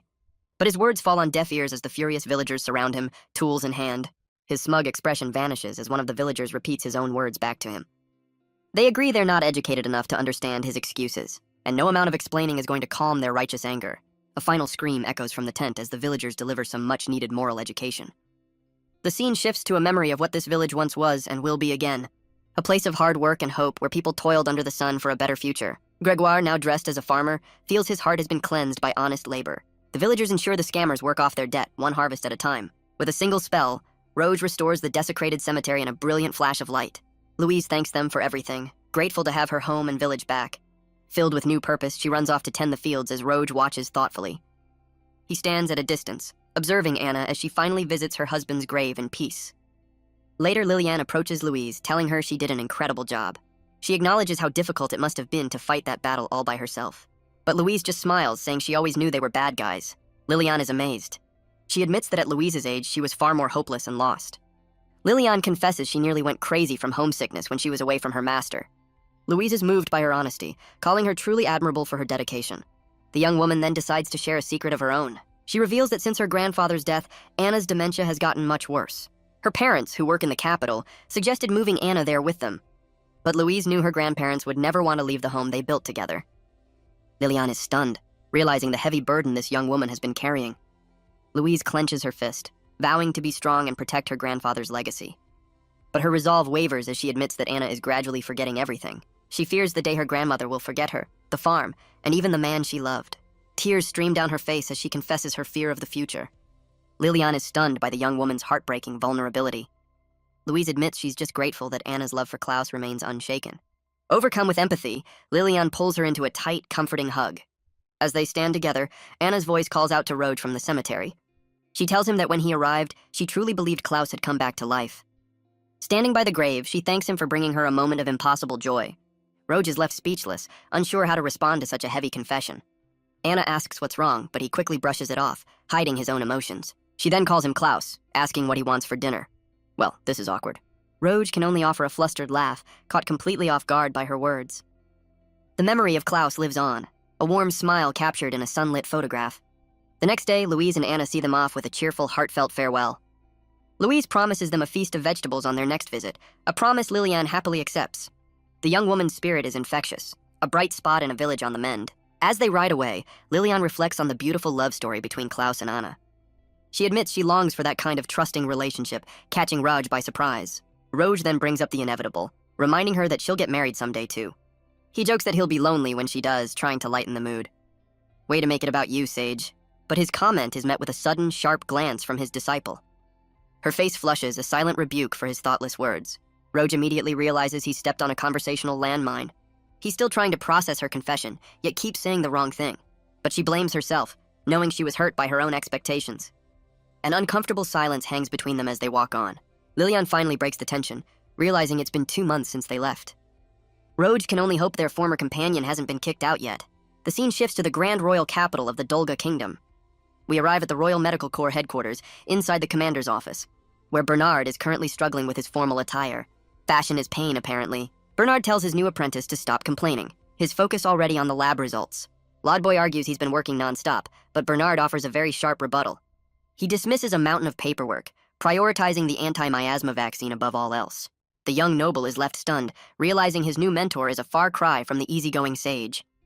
2 other medics cheerfully greet their director upon his return. Bernard, now in more casual clothes, apologizes to his team for being away so long. They welcome him back, and he assures them the situation in Wakono is completely resolved. Lodboy presents a report, confirming no major issues arose in his absence. But Bernard cuts straight to the chase, asking for an update on the nanomachine analysis. He grows impatient, reminding his subordinate that the miasma samples were top priority. The medics exchange confused glances, a sense of unease filling the room. Bernard explains he sent a team ahead with the crucial miasma samples, but his subordinate nervously reports that only Bernard's group has returned. Bernard's mind flashes back, certain he entrusted the samples to Constanze. He demands to know where she is, only to learn she never arrived. A wave of shock hits Bernard and Lodboy as the grim reality sets in. Elsewhere, a lone medic lies unconscious by a river, groaning in pain. Constanze stands over him, her expression distant and exhausted. She calls out to her fallen senior, her breath ragged with exertion and fear. The scene cuts to two new faces admiring a fortress, because why stick to one plotline? As they approach the fortress of Zabelg, Roge explains its purpose, a show of military strength.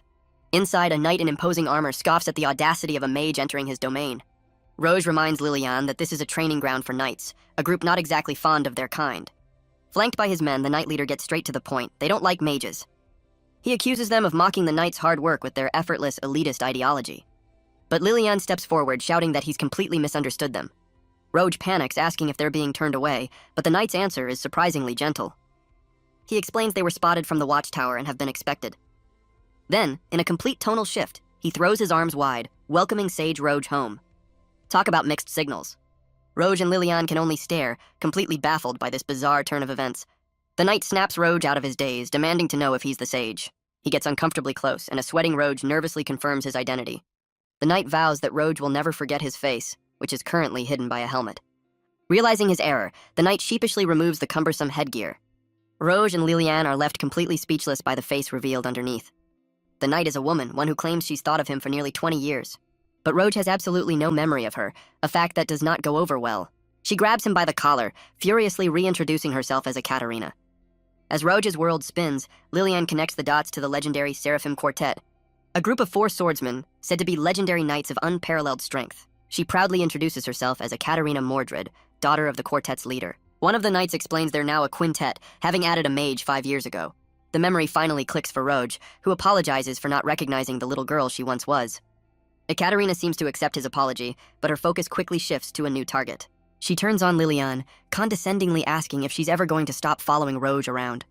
Liliane stammers a defense, but Ekaterina jumps to the worst possible conclusion. They're newlyweds. Both of them shut that idea down immediately, their faces burning with embarrassment. Ekaterina seems relieved, recalling their relationship was more like that of a father and daughter. She presses the point, asking Liliane if she's ever going to grow up. Nothing like a warm welcome. Before Liliane can argue, Ekaterina declares it's time for Roge to fulfill an old promise. Roge is completely lost, having no memory of making any kind of promise. Ekaterina smirks, triggering a flashback to a fateful encounter nearly 2 decades ago. The memory begins with a ridiculously long scroll, a contract of some kind, legal documents, the true final boss. Back then, Raj had saved her from a monstrous beast, turning it to dust with his magic. A young, teary-eyed Ekaterina had thanked him, introducing herself as she blushed with gratitude. A younger Roge admits he mistook her for a boy, finally connecting her to the famous Mordred family. The girl's eyes light up, thrilled that he recognizes her legendary father's name. But her mood sours as she repeats the familiar anti-mage sentiment she's been taught. She calls magic nothing more than cheating, but someone else is quick to disagree. A tiny Liliane peeks out from behind Roge's cloak, fiercely defending her master's honor. But the young Ekaterina admits she was impressed by his power, a rare compliment from the proud warrior. Raj tries to play peacemaker as the 2 girls bicker, a scene of pure childhood chaos. He pats her head, gently warning her not to fight monsters alone until she's older. With a warm smile, he reminds her just how dangerous this world can be. His unexpected kindness leaves the young knight in training completely flustered. She agrees to listen, but only if he makes her a promise in return. She declares that one day they will have a duel, her sword against his magic. And with a fiery shout, she demands he marry her when she wins. Talk about a long-term plan. The memory ends, leaving a present-day Roge and Liliane completely dumbfounded. Their minds simultaneously short-circuit, unable to process the 20-year-old proposal. Ekaterina declares that Roge is the only strong person she's ever acknowledged. She deems him worthy of being her consort, vowing to defeat him to prove it. She then lunges forward, shouting her intent to claim his magnificent seed. Well, that's one way to propose. Her knights erupt in cheers, much to the horror of a very confused Liliane. Roge frantically denies making such a promise, but Ekaterina reminds him of their pinky swear. She even reveals the penalty for breaking it, presenting a tray of 1,000 needles. She came prepared. Lilian tries to intervene, claiming he was just humoring a child, but Ekaterina's expression darkens. Faced with a needle to the face, Roge immediately recants, shouting that he remembers the duel. He turns to a horrified Lilian, sheepishly apologizing as he's dragged into this mess. The scene shifts to a grand coliseum, where the stage is set for their fateful battle. Roge looks less than thrilled to be facing the fully armored knight commander. From the stands, Lilian worries, knowing mages are at a disadvantage in close quarters. She recalls their childhood rivalry, a bitter fight over who would marry her master. The referee wastes no time, signaling for the long-awaited duel to begin. But Roge's expression immediately shifts from apprehension to pure shock. Lilian shares his disbelief, her eyes wide with surprise. Ekaterina has launched herself into the sky with a single powerful leap. Even Roge is impressed by her incredible leg strength. So much for knights being slow. High above, she ignites her blade, unleashing a torrent of violet flames. She plummets back to earth, bringing her fiery sword down in a devastating strike. Roge throws up a magical shield, the force of the impact rattling him to his core. He grits his teeth, pouring every ounce of his energy into holding back her assault. But Ekaterina is relentless, unleashing a furious barrage of fiery sword strikes. She follows up with another technique, the dance of 1,000 swords. The sheer speed of her attack leaves Roge with no time to react. He admits this is far beyond human skill, and his 40-year-old body is reaching its limit.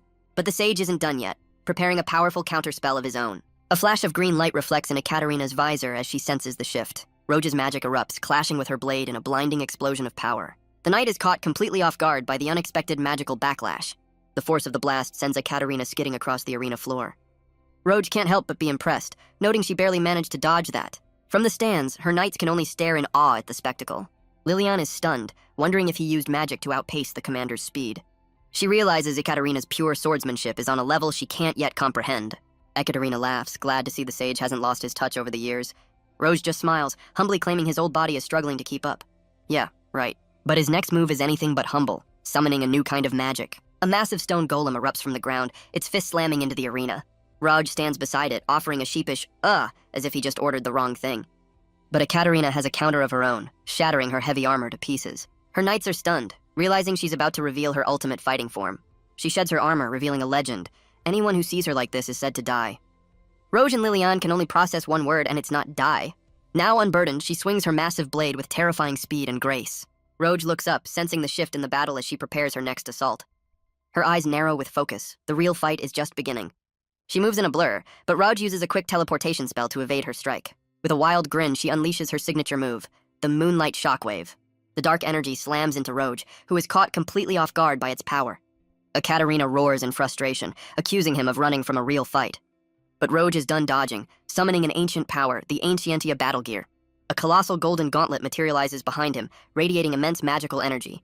He follows up with another spell, calling forth the legendary Ancientia Divine Spear. Ekaterina's eyes widen in disbelief as she senses the shift in the air. A massive ornate spear of pure light forms above the arena, dwarfing everything below. The knight can only stare, overwhelmed by the ridiculously intimidating presence. She grits her teeth, muttering that this is exactly why she hates mages. You know, the whole overkill thing. From the stands, Lilian watches in absolute awe, her mind reeling from the spectacle. She recognizes the ancient weapon, wondering just how much power her master unleashed to create it. Lilian can only watch as Ekaterina prepares to unleash her final, desperate attack. With a wild grin, she launches forward in a thunderous dash. Roge braces himself, surprised by the sheer speed of her advance. Her blade meets his magic in a blinding flash of raw power. The resulting shockwave is so intense it even throws Lilian back in the stands. But when the dust settles, it's Roge who stands victorious over the fallen knight. Ekaterina can only stare up in disbelief, her body and pride completely shattered. So much for that marriage proposal. The sage catches his breath, the intense duel clearly taking a toll on him. The crowd erupts in a deafening roar, hailing the incredible battle they just witnessed. But from the stands, Lilian watches with a quiet, unreadable expression. Ekaterina hangs her head, the weight of her 20-year-long ambition finally crashing down. But Roge offers a hand, admitting with a weary smile that he nearly died himself. His friendly gesture seems to completely short-circuit her brain. The proud knight commander breaks down, wailing that it's unfair he used ancient magic. Roge is completely unprepared for the sudden, full-blown tantrum. Her loyal knights are equally distraught, crying out for their fallen commander. But their tears turn to pride as they bow, honoring her incredible effort. Talk about a supportive workplace. Lilian rushes to his side as Roge panics, thinking he's the one who made her cry. But she coldly states that Ekaterina brought this duel entirely on herself. With that, she grabs her master and drags him away, eager to leave the drama behind. But Ekaterina calls out, stopping them in their tracks. She offers them a place to stay, her knights weeping with emotion behind her. Lilian politely declines, eager to put some distance between them and this drama. Roj tries to make an excuse, but the Knight Commander isn't taking no for an answer. She has a request: stay and provide her troops with anti-magic training. She frames it as an order, reminding him that he owes her after their duel. So much for a clean getaway. The two women immediately clash, arguing over who gets to monopolize the sage's time. Her knights then surround Roj, explaining just how long their commander has waited. The pressure mounts as they stare him down, leaving him no room to refuse. And so, Roj finds himself at the training grounds, roped into yet another commitment. One of the knights thanks Roj profusely, grateful for the rare chance to train against magic. Roj is almost blinded by their youthful energy, musing on how dazzling they are. He admits he expected to be turned away, but the knights confess they simply envy his talent. Their pride, they explain, comes from protecting their country by any means necessary. Elsewhere, Lilian has her own group of admirers, who are honored to be taught by her. Roj watches her, thinking to himself that she'd be better off with a man her own age. His expression grows distant as he considers his own unsuitability for her. He can't understand why she would ever choose an old man like him. Our boy is having an existential crisis. As the sun sets over the fortress, Lilian suggests it's finally time for them to leave.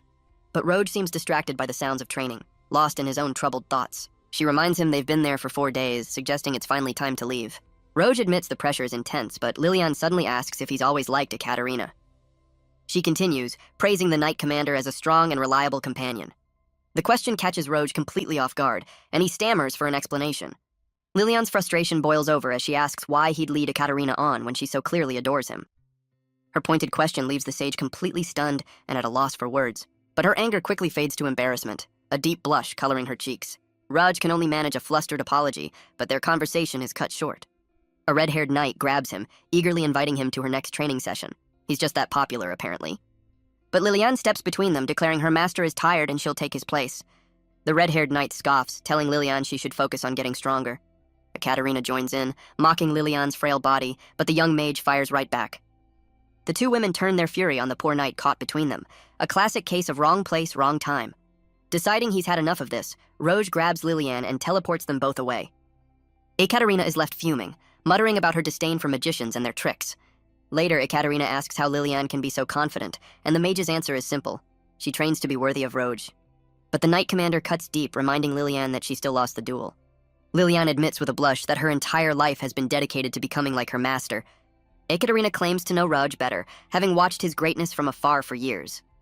But Lilian breaks down, crying that she knows she'll never reach his level. Ekaterina stands over her, a long silence hanging in the air. She finally speaks, telling Lilian to never treat her as an equal. The knight scoffs at the idea that the power gap with Roj even matters. She calls Lilian a coward, someone who has been spoiled by the sage's kindness.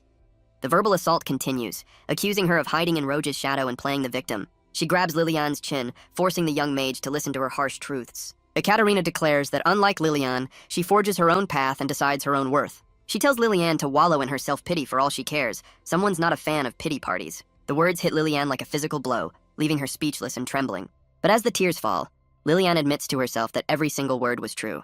The scene shifts to a meal, where Ekaterina tries to feed a flustered Roj. She warns him about the perils of old age, insisting he needs the protein. He desperately looks to Lilian for help, but she's pointedly ignoring him. Roj realizes just how angry she is, deciding he needs to end this training and talk to her. He looks over at her, a wave of guilt washing over his face. But before he can speak, Ekaterina shoves a piece of meat into his mouth. So much for a serious conversation. The sudden move leaves both Roj and Lilian completely stunned. But the moment is shattered as Ekaterina snaps into commander mode, shouting orders. She rushes to a communication device, demanding an immediate status report. The news is grim. A giant cyclops covered in miasma is heading straight for them. Roj's face pales, the word miasma sending a jolt of alarm through him. Through a magical scope, they see the beast, confirming it's the same energy from Wakano. Ekaterina seems unconcerned, but Raj insists they lure the monster away from the fortress. She declares she'll handle it herself, but Roj immediately volunteers to join her. He argues it's too dangerous, but she fires back that protecting this place is her duty. She refuses to be a coward and leave the fate of her city in the hands of a traveler. With finality, she declares that the decision is hers alone, leaving Raj speechless. Lilian can only watch with concern as the commander's pride takes over. But Ekaterina reconsiders, admitting it's foolish to charge in without a plan. Progress. She orders her knights to defend the gate while she and Roger take the lead. But Lilian insists on joining him, only for Roj to order her to stay behind. She's completely taken aback, demanding to know why he's benching her. He explains that the miasma is an unknown variable. They need a mage in the rear for support. But his eyes betray another, more personal reason for his decision. He points out that her mana has been unstable, mirroring her turbulent emotions. His mind flashes back to her jealous outburst, and the pieces finally click into place. The realization that he's the cause leaves him a flustered, blushing mess. But before he can stumble through an apology, Lilian cuts him off with fierce determination. She clarifies that she understands he's entrusting her with the rear guard, not sidelining her. Her complete faith in his decision leaves the powerful sage utterly speechless. Roge's mind races, trying to figure out why he's suddenly so embarrassed. He stammers, trying to explain to Lilian just how important she is to him. But Ekaterina interrupts with a swift punch, demanding they focus on the actual emergency. A blushing Lilian quietly agrees, bringing their awkward moment to a merciful end. She chastises herself internally, feeling she's once again let her selfish feelings show. Ekaterina's words echo in her mind, a harsh reminder to forge her own path. With renewed determination, she pushes her feelings aside to focus on her duty. Lilian takes command, ordering the knights to prepare for a long-range assault from the walls. As they walk, Ekaterina can't help but mock the sage's very obvious flustered state. The ground shakes as the miasma-covered Cyclops finally arrives at the fortress. But the Cyclops isn't alone. It's riding a massive miasma-shrouded boar. The beast's single eye glows with an unnatural light, scanning the forest. Elsewhere, a young mage realizes he's been spotted, deducing this is no ordinary monster. He decides to investigate the miasma directly, preparing a spell on the forest floor. With a burst of speed, he uses a flash move to close the distance. He zips right over the beast's head, leaving it momentarily confused. The miasma-covered creature turns, trying to track its nimble new opponent. The young mage is confident his speed will keep him one step ahead of the monster. He unleashes a barrage of magic circles, calling on the Ancientia laser. Apparently, Ancientia is a popular brand. Multiple beams of pure energy slam into the beast as he pours his power into the attack. He watches the smoke clear, confident his powerful spell has done the job. But his confidence turns to disbelief as the beast remains completely unharmed. The miasma seems to have gathered and canceled out his ancient magic entirely. The beast roars, forcing the young mage to leap back to avoid its furious charge. He realizes the miasma is concentrating nanomachines to harden the monster's body. But knowing the cause doesn't make the roaring Cyclops any less terrifying. The monster slams its fist into the ground, shattering the earth around it. He throws up a shield, barely blocking the deadly spray of rock shrapnel. The Cyclops roars again, gathering its dark energy for an even bigger attack. It leaps high into the air, preparing to bring down a devastating rain of boulders. Roge's face twists in panic as he realizes the monster's true target. The volley of massive boulders is heading straight for the fortress of Zabelg. On the walls, the knights scramble, preparing to shoot down the incoming barrage. But Lilian steps forward, ordering them to hold their fire and conserve their ammunition. She raises her staff, unleashing a powerful multi-layered barrier spell. A grid of glowing hexagonal shields materializes in the sky, ready to intercept. The knights look on in disbelief at the sheer number of magical defenses she's summoned. The boulders slam into the shields, exploding harmlessly against the magical wall. From the battlefield, Roge watches with a proud and relieved smile. The knights are left completely stunned, amazed by her incredible display of power. The knights are in awe. Not a single crack has appeared on the fortress walls. Lilian catches her breath, the massive spell having taken a clear toll on her stamina. From the battlefield, Roge smiles with pride, knowing his student has succeeded. The miasma-covered boar roars in frustration as Raj analyzes its defensive properties. He admits he can't do this alone and casts Ancientia Bind, trapping the beast in golden rings. Roge realizes the miasma only reacts to attacks, forming a plan to concentrate its power. He unleashes another Ancientia laser, focusing the beam on a single point. His expression is one of pure focus as he pours his energy into the attack. The beam collides with the miasma, but Roge knows he needs to push it even further. He roars internally, demanding more power as the laser intensifies into a blinding light. Roge grits his teeth, pushing every last bit of mana into the spell. The concentrated beam slams into the miasma, creating a blinding explosion. He roars for Ekaterina, telling her the beast's back is now wide open. The Knight Commander launches herself into the air, ready to strike. Her eyes glow with power as she unleashes her thunderous dash. She follows up with a second form, a devastating downward slash. The miasma-covered boar can only roar as the blade finds its mark. Ekaterina's focus is absolute, her entire being poured into this one strike. Roge can only watch, completely spent from his magical assault. As she lands, he can't help but be impressed by her overwhelming power. Elsewhere, the young mage watches the fortress, his silent observation finally at an end. Back on the ground, Roge confirms his worst fears about the creature's dark energy. It wasn't miasma, but nanomachines, an ancient technology of terrifying durability. He decides they must take a sample to the Royal Medical Corps for proper analysis. Just then, Lilian flies down from the wall, calling out to her master. Roge begins to praise her, but she interrupts with urgent news from the border. The Kaiserland Empire's magical weapons have activated, and an invasion has begun. The sudden declaration of war leaves both Roge and Ekaterina completely stunned. The scene shifts to the Kaiserland Empire, where a subordinate calls for their leader. And the one they call Thrush Sama is none other than the young mage from the forest. In the Kaiserland Empire, a pink-haired woman chides Thrush for being distracted. She demands his full attention, but he internally dismisses her as noise. His mood is already foul, and her nagging is the last thing he wants to deal with. The words of a mentor seem to haunt him, pushing him to broaden his horizons. He finally snaps, screaming for the voices to stop as his companion flinches in shock. The young woman is left completely stunned by his sudden violent outburst. She quickly recovers, firing back and accusing him of looking down on her, but their squabble is interrupted by an urgent summons from the Emperor. Nothing like a royal decree to kill the mood. The news is dire. Their national defense magical tools are going completely haywire. And across the Empire, that failure is measured in fire and screams. The Empire's ancient war machines awaken, their single eyes glowing with destructive intent. A wave of mechanical destruction sweeps through the city as the golems begin their rampage. The situation is far worse than they imagined. The weapons are invading the neighboring Dolga kingdom. Thrush can only stare in disbelief, the scale of the disaster finally sinking in. His companion immediately accuses him of treason, but he furiously denies any responsibility. She then shifts the blame to the subordinate who promoted her. Nothing says teamwork like a good old-fashioned blame game. Thrush desperately calls for the mages, only to learn the control systems have been sabotaged. A horrifying thought crosses the young woman's mind. She might have caused this during maintenance. Thrush pulls rank, citing orders from a superior as he tells the others to go on without him. The subordinate is left completely baffled by the young mage's sudden command. Thrush calmly states he has a contingency plan and will head out once it's ready. His companion, however, is in a full-blown panic, urged to hurry in the emergency. Elsewhere, a high-ranking official watches the chaos from his window, demanding answers. He orders his men to find the chief mage and immediately report the situation to Dolga, but he's told the chief mage dismissed the messenger and has since disappeared. An older advisor approaches the official, now named Jarius, with an urgent report. He offers to shed some light on Thrush's recent behavior, much to Jarius's surprise. Back in Dolga, the fortress command confirms the worst. War machines are active on the border. Roge questions the sudden hostility, but Ekaterina decides they'll handle the golems themselves. Because of course she does. A knight voices his concern, suggesting they wait for the rest of the Seraphim Knights. Ekaterina explains her rationale, certain her father and the king would agree with her choice.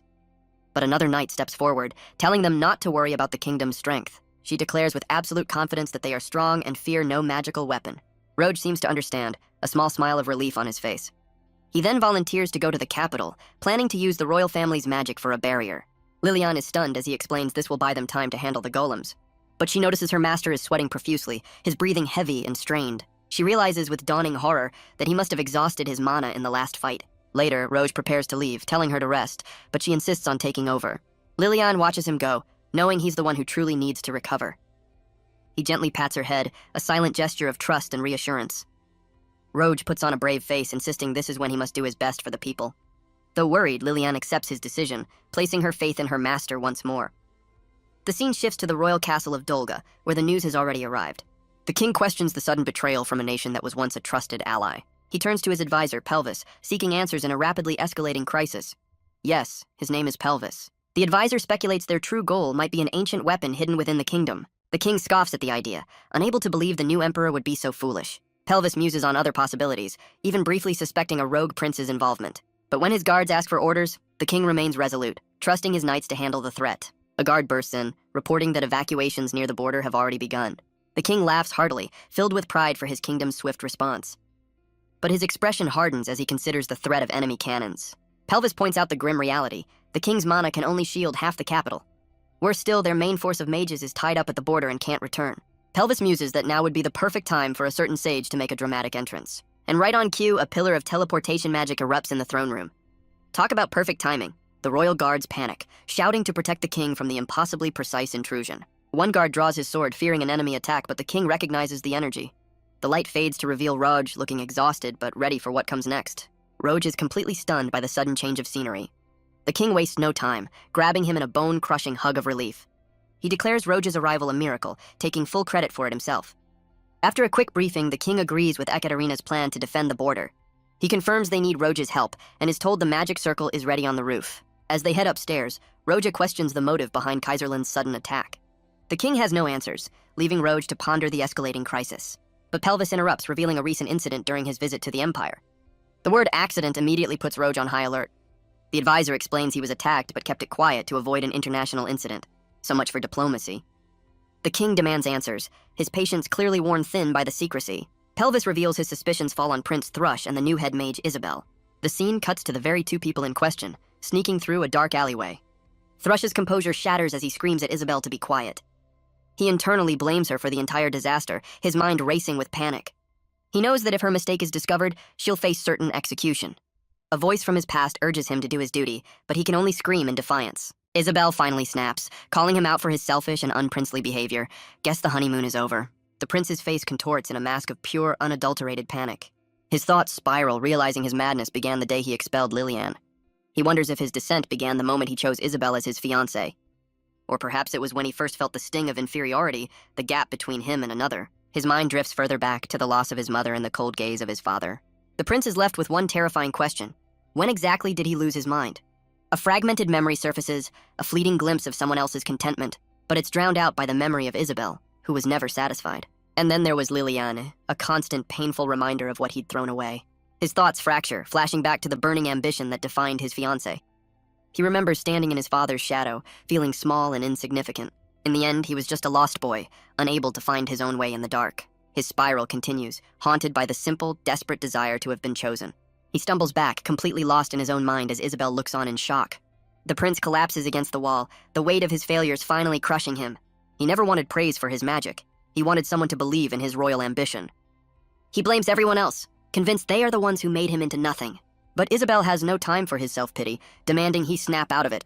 She begs him for help, but Thrush is too far gone to even hear her pleas. Her anger fades to concern as she realizes the prince is truly and utterly broken. But her attention is suddenly drawn to a potential way out of this mess. In the darkness of the woods, a small stone structure offers a glimmer of escape. Isabel peeks from behind a stone wall, a glimmer of hope on her face. She scrambles through the opening, convinced she's finally found her freedom, but her escape is cut short by the imposing figure of Jarius and his guards. The official's eyes burn with fury as he demands to know where the prince is. From the shadows, Thrush begs them to wait, insisting it's all a misunderstanding. He points down a dark corridor, claiming he tried to convince the prince to turn back. In a shocking betrayal, he shoves Isabel forward, framing her as a distraction. She can only stare up in disbelief as the man she followed abandons her. So much for that engagement. But Jarius sees right through the act, noting how Thrush has always used his weakness as a shield. The prince's panic fades into a cold smirk, surprised that Jarius ever cared at all. Jarius lays out their crimes, disrespecting Pelvis, expelling Liliane, and Isabel's incompetence. But Thrush just smirks, blaming Jarius for not being around to babysit him. Jarius roars back, furious at himself for ever trusting the reckless prince. The insult seems to land, a flicker of anger crossing Thrush's face.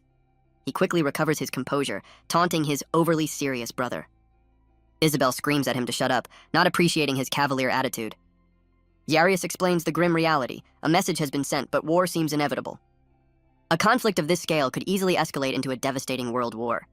And to prevent that, he has one terrible option: find a pair of scapegoats. His solution is simple and brutal, a public execution for them both. Jarius's cold resolve is unwavering as he passes his grim judgment.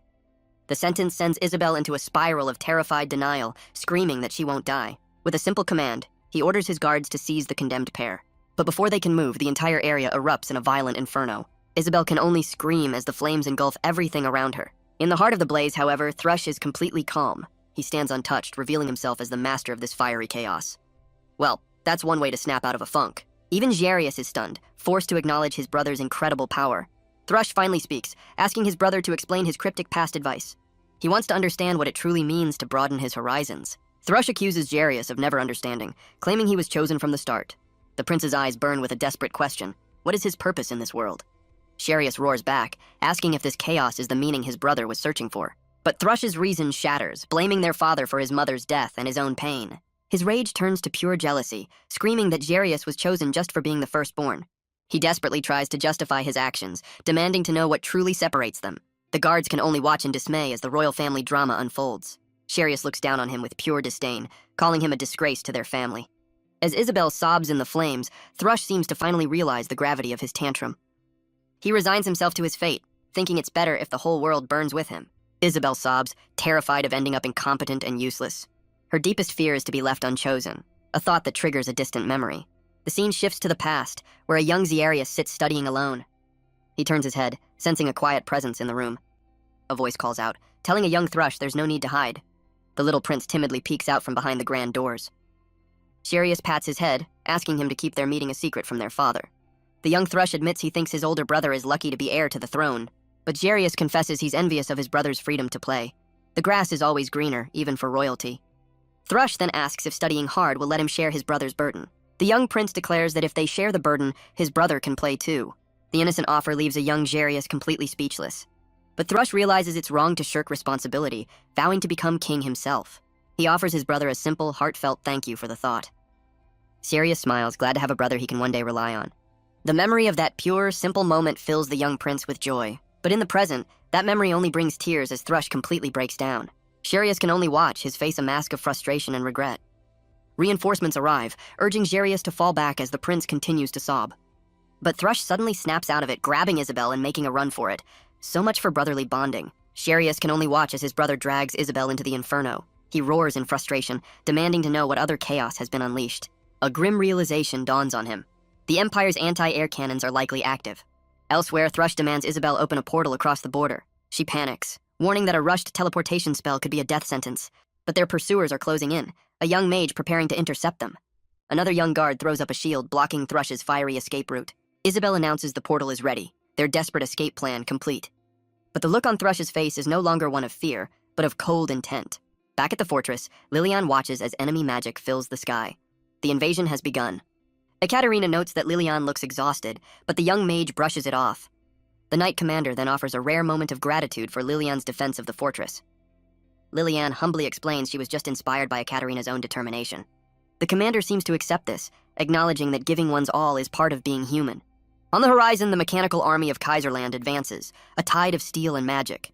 Ekaterina admits that despite her confidence, her knights are outmatched by the sheer numbers. She swallows her pride, finally asking the young mage for her assistance in the coming battle. The unexpected request leaves Lilian completely stunned. A truce, perhaps? But their conversation is cut short as streaks of light fill the night sky. They immediately recognize the attack, the Empire's dreaded surface-to-air cannons. A knight panics, realizing the cannon fire is aimed directly at the royal capital. But Ekaterina remains surprisingly calm, certain that everything will be fine. Lilian shares her confidence, placing her unwavering faith in her master's presence there. With the capital's defense settled in her mind, she turns her attention to the border. She volunteers to take on the Golem army herself, her resolve now absolute. Meanwhile, in the capital, medical units scramble to prepare for the worst. A senior member sarcastically welcomes a new recruit to the unfolding disaster. Talk about a rough first day. But the recruit's attention is drawn to a strange sound echoing through the night. Outside, the sky is filled with a beautiful, yet terrifying shower of magical lights. On the castle roof, Raj looks up at the incoming barrage, grimly noting the sheer scale of the attack. Pelvis confirms the national barrier isn't ready, and the threat is already within their borders. But Raj stands firm on the rooftop, assuring the advisor he'll manage somehow. He admits to himself that his mana is nearly depleted, but he has no other choice. He closes his eyes, focusing his remaining energy and calling upon the power of Ancientia. A massive, intricate magic circle materializes in the sky, blanketing the entire capital. Even Pelvis is left speechless, stunned by the sheer scale of the instantaneous spell. Roj grits his teeth, pouring every last ounce of his strength into the casting. His eyes snap open with fierce determination, pushing the spell's boundaries even further. The magic circle expands to an impossible size, dwarfing the entire city below. Pelvis realizes in awe that the barrier is larger than the capital itself, a single move to end the assault. With a final roar, Roj unleashes a counterspell of his own, the Meteor Shower. His magic circle erupts, sending a volley of brilliant energy into the night sky. The spell streaks upwards, meeting the rain of enemy cannon fire head-on. The resulting flash is so intense it blinds the onlookers below, even knocking Pelvis off his feet. From the distant fortress, the knights can only watch as a new sun rises over the capital. Pelvis, however, just smiles, looking like he expected nothing less from the sage. Roj's counterattack rains down, neutralizing the threat before it ever reached the city. He finally catches his breath, confirming with a weary smile that he got them all. But there's no time to rest. A guard announces the national barrier is ready for casting. The man's to-do list is getting ridiculous. Pelvis can't comprehend it, wondering how Roj has any mana left after everything he's just done. Pelvis can only stare, wondering what kind of training could create such a monster. The king checks on Raj, who brushes it off, insisting they must hurry with the barrier. With no time to waste, the king closes his eyes, gathering his own immense magical energy. On the castle roof, he calls upon the ancient power of his kingdom to awaken its ultimate defense. He unleashes the spell, the Ancientia King's Unbreakable, a barrier to protect all of Dolga.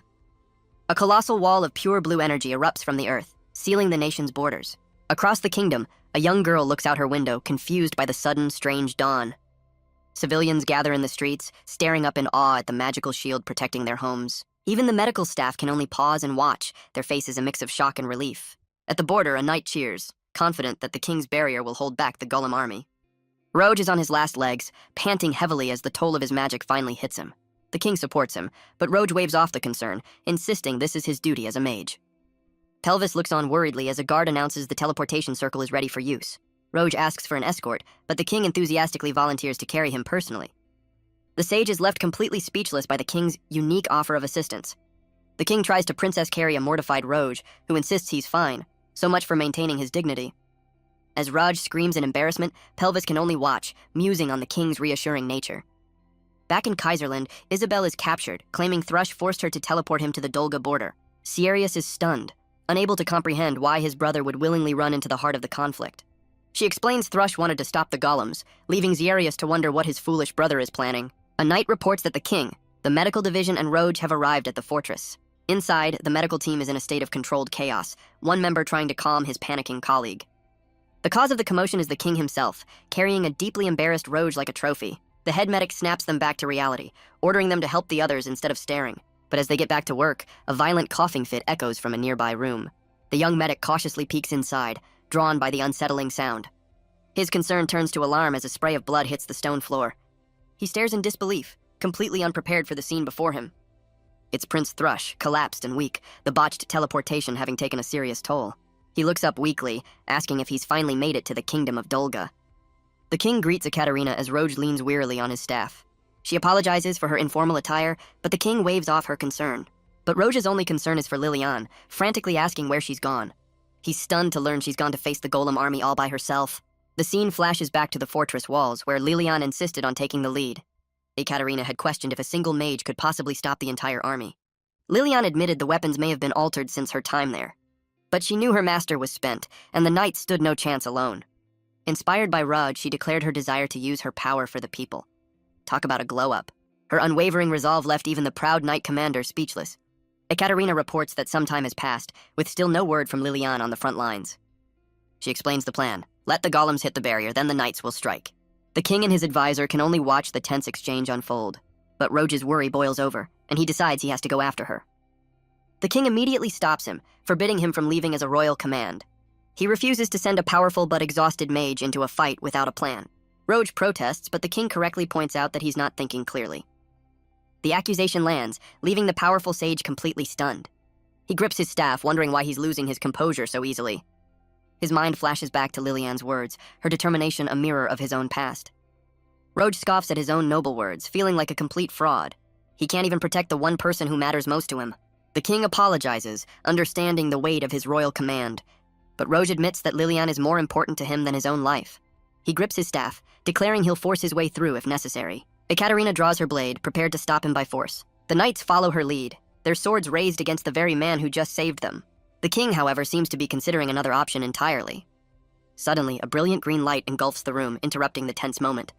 The head medic stares in disbelief, recognizing the source of the magic. The medic is furious, scolding the patient for using his precious magic so carelessly. The head medic joins in, reminding him that he should have reported the injury first. But the injured man is no ordinary soldier. He's Prince Thrush of the Kaiserland Empire. The revelation sends a shockwave through the room, stunning both Roj and the king. Ekaterina's eyes flash with fury, her suspicion immediately ignited. She puts her blade to his throat, demanding to know why an enemy prince is in their fortress. Thrush can only tremble, his body racked with pain from the botched teleportation. He claims he came to deliver a message directly to King Sieg. The king looks less than convinced. Held captive by the knight commander, the prince looks utterly defeated and broken. His hands lie limp on the floor, a picture of complete and total surrender. The prince claims full responsibility, calling this tragedy a result of his own carelessness. He explains the chaos back home, with their capital in flames and their mages overwhelmed. With desperation in his voice, he insists that his empire never wanted this war. He prostrates himself on the floor, begging for Dolga's help to stop the rampaging weapons. King Sieg looks down at him, his face an unreadable mask of stone. Roj watches nervously, but the king's expression gives nothing away. Even Ekaterina and her knights can only stand by in stunned silence. The king finally breaks the tension, ordering the disgraced prince to rise. He declares that Dolga never wanted war, tabling the blame for a later conference. He turns to Pelvis, agreeing that their immediate focus must be on damage control. Pelvis questions why the prince came in person, but Thrush simply thanks him for his past visit. The prince reveals the golems have an emergency stop function, one that requires royal mana. He explains he's the only royal with mana, so he had himself teleported here to help. But he admits he has no training and doesn't know how to use his power. So he's got the key but no idea where the lock is. Roj immediately steps up, offering to guide the prince through the entire process. Pelvis voices his concern, warning Thrush of the extreme danger he's walking into. But the prince is resolute, ready to face any punishment if it means stopping this disaster himself. The king turns to Roj, admitting he knows there's no stopping him from going to Lilian. Roj reveals his new plan. He can use Thrush's mana, prompting the king to call for a medic. He asks the head medic for his expert opinion on whether Roge has enough mana left for such a feat. The head medic gets right in Roge's face, demanding an honest report on his condition. His eyes glow with diagnostic magic, peering directly into the sage's depleted mana reserves. Roge looks on in terror, knowing his plan to save Lilian hangs in the balance. The medic pulls back with a grim verdict. What Roge wants to do is simply not possible. He explains that while Roge's precision is beyond comprehension, there is a safer alternative. He suggests Roge borrow a small amount of mana from every member of the medical corps, but he sternly warns him not to be reckless, as their magic is for saving lives, not for heroic sacrifices. The king agrees with the plan, declaring that the kingdom must also pull its own weight. Ekaterina understands, confirming her knights will engage the golems as soon as they hit the barrier. With a new path forward, Roge's resolve hardens, promising he will stop them no matter what. As they fly, Thrush asks about Roge's connection to the king, forcing a very awkward explanation. Roge clarifies that he's Lilian's master, the one who taught her everything she knows. The prince processes this new information, the tension between them growing thicker. Thrush then admits that Roge must despise him for what he did to Lilian. He confesses he exiled her simply because he couldn't stand her attitude. Well, honesty is a start. Roge realizes the absurd irony of teaming up with the very man he planned to confront. But Thrush adds that he's happy to be with Lily again, much to Roge's confusion. The sage is left completely speechless by the prince's bizarre and contradictory confession. Thrush muses that despite her flaws, Lilian is clearly cherished by those around her. They arrive to a sea of golems, and Roge confirms Lilian is somewhere in the thick of it. On the battlefield, Lilian unleashes a complex web of magic against a colossal golem. But her eyes widen in panic as she realizes the spell's formula is beyond her. She fears she's failing again, with the golem army mere minutes from the barrier. The familiar sting of self-doubt threatens to overwhelm her resolve. Suddenly, Raj flies down, carrying the prince and shouting her name. She's shocked to see her master, and even more so to see Thrush with him. Talk about an awkward reunion. She stammers his name, but Raj rushes forward without a word. He sweeps her into a tight embrace, his relief palpable. A deep blush colors her cheeks as he admits how glad he is that she's safe. He holds her close, confessing he was so worried his heart nearly stopped. Lilian stammers an apology, completely flustered by his sudden display of affection. Roge immediately panics, wondering if he just crossed a line. Thrush just wonders if the old man is having a heat stroke. The prince cuts through the awkwardness, demanding to know if she can stop the golems. Lilian explains the magic circle controlling the golem is impossibly complex. Roge gets a look for himself and is stunned by the absurdly intricate spell work. Thrush suspects it's Isabel's doing, a spell written in a secret court language. Roge is floored, realizing Lilian has mastered these incredibly difficult magical languages. She reveals her plan. A momentary opening is all she needs to overwrite the system. But the trio stands before a colossal golem, the task looking more impossible by the second. Roge casually mentions he heard these things are also trashing Kaiserland, much to Lilian's shock. Thrush admits his actions against her were unforgivable, blaming his own carelessness. He confesses that if she'd never been exiled, this disaster might have been averted. Roge interrupts the awkward apology tour with a suggestion for Lilian. He proposes a 3-person plan to stop every single golem, even across the border. Lilian is stunned as he explains she'll cast the final spell while he expands its range. But she immediately protests, knowing he's already pushed his mana to the absolute limit. Her desperate plea to save himself leaves Roge completely speechless. But their time is up. The first wave of golems begins to overload at the barrier. From the fortress walls, Ekaterina sees the mechanical army has finally arrived. With a battle cry, she leads the Knights of Zabelg into the fray to defend their home. The Knights of Dulga roar, charging forward with the pride of their kingdom. From the walls, the king and Pelvis watch the endless sea of golems approach the barrier. King Sieg's face is a mask of grim resolve, the weight of his nation on his shoulders. Roge realizes their time is up. The knights are already clashing with the enemy. Thrush turns to Lilian, his voice cracking as he begs for her help. He prostrates himself, admitting his guilt, but pleading for a chance to fix this. Through his tears, he screams that all he has left is the desire to help his brother. Lilian is stunned by his raw desperation, his fear of dying as nothing more than a monster. She hesitates, terrified for Roge's safety, but her master gently stops her protest. Roge offers a tired but confident smile, promising her that as her master, he'll be fine. Lilian's expression is filled with a deep, lingering concern for her master. Roge can only offer a strained smile, acknowledging her unspoken fears.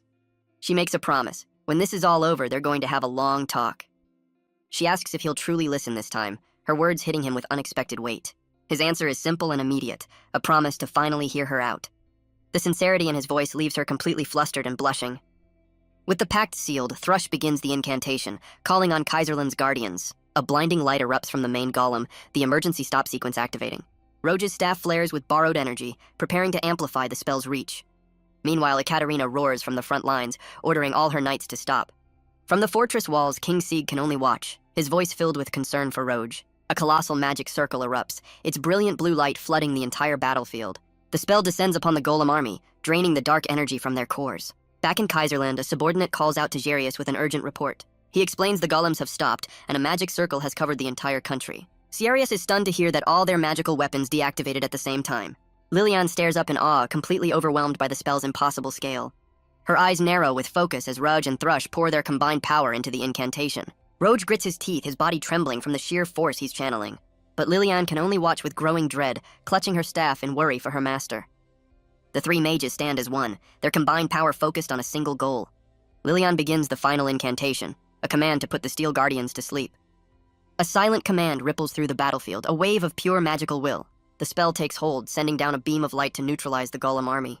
The massive magic circle blankets the sky, its deactivation code spreading across the land. Back in Kaiserland, Jarius rushes to witness the unbelievable event firsthand. He stares up at the sky, completely stunned by the impossible scale of the magic. He can only wonder if he's witnessing a miracle as the spell covers his entire nation. In the capital, the rampaging golems fall completely silent, their rampage over. Well, that's one way to clean up a mess. From the fortress walls, Ekaterina looks on, acknowledging that they've done it. Ekaterina offers a rare smile, finally acknowledging Lilian as a worthy equal. On the fortress walls, the king and Pelvis share a hearty laugh of pure relief. Even the medical corps can relax, their services thankfully no longer needed. As the spell fades, the three mages are left completely drained on the battlefield. Roge turns to his student, his voice filled with exhaustion and concern. With a single tear, he offers her a simple, heartfelt thank you. Lilian is taken aback by the raw emotion in her master's voice. She humbly tries to downplay her incredible part in saving two nations, but their quiet moment is shattered by a sudden, alarming sound. The sage finally collapses, his body giving out as his staff clatters to the ground. Looks like someone's overdue for a nap. Lilian screams in terror as her master's body goes limp. He hits the ground, completely unconscious after pushing himself far beyond his limits. She rushes to his side, her desperate cries echoing across the silent battlefield. Raj's consciousness fades, the world dissolving into a peaceful blue haze. His last thought is of a long overdue, well-deserved rest. Sometime later, his eyes slowly flutter open to an unfamiliar ceiling. He awakens in a soft bed, bandaged and completely disoriented. His gaze shifts, drawn to a quiet presence in the room. He finds Lilian sitting vigil by his bedside, lost in a book. Looks like someone's been worried sick. He calls out her name, and she looks up, startled to find him finally awake. Her relief finally breaks through, tears of joy streaming down her face. She lunges forward, tackling her master in a hug he was clearly not prepared for. She buries her face in his chest, overwhelmed by the fear she'd been holding back. Roge is still dazed, trying to piece together what happened after the battle. Their moment is interrupted by the head medic, who seems entirely unfazed by the scene. He explains that after Roge collapsed, Lilian and the prince rescued him in a less than graceful fashion. The medic reveals Raj has been unconscious for 3 days, a testament to his overexertion.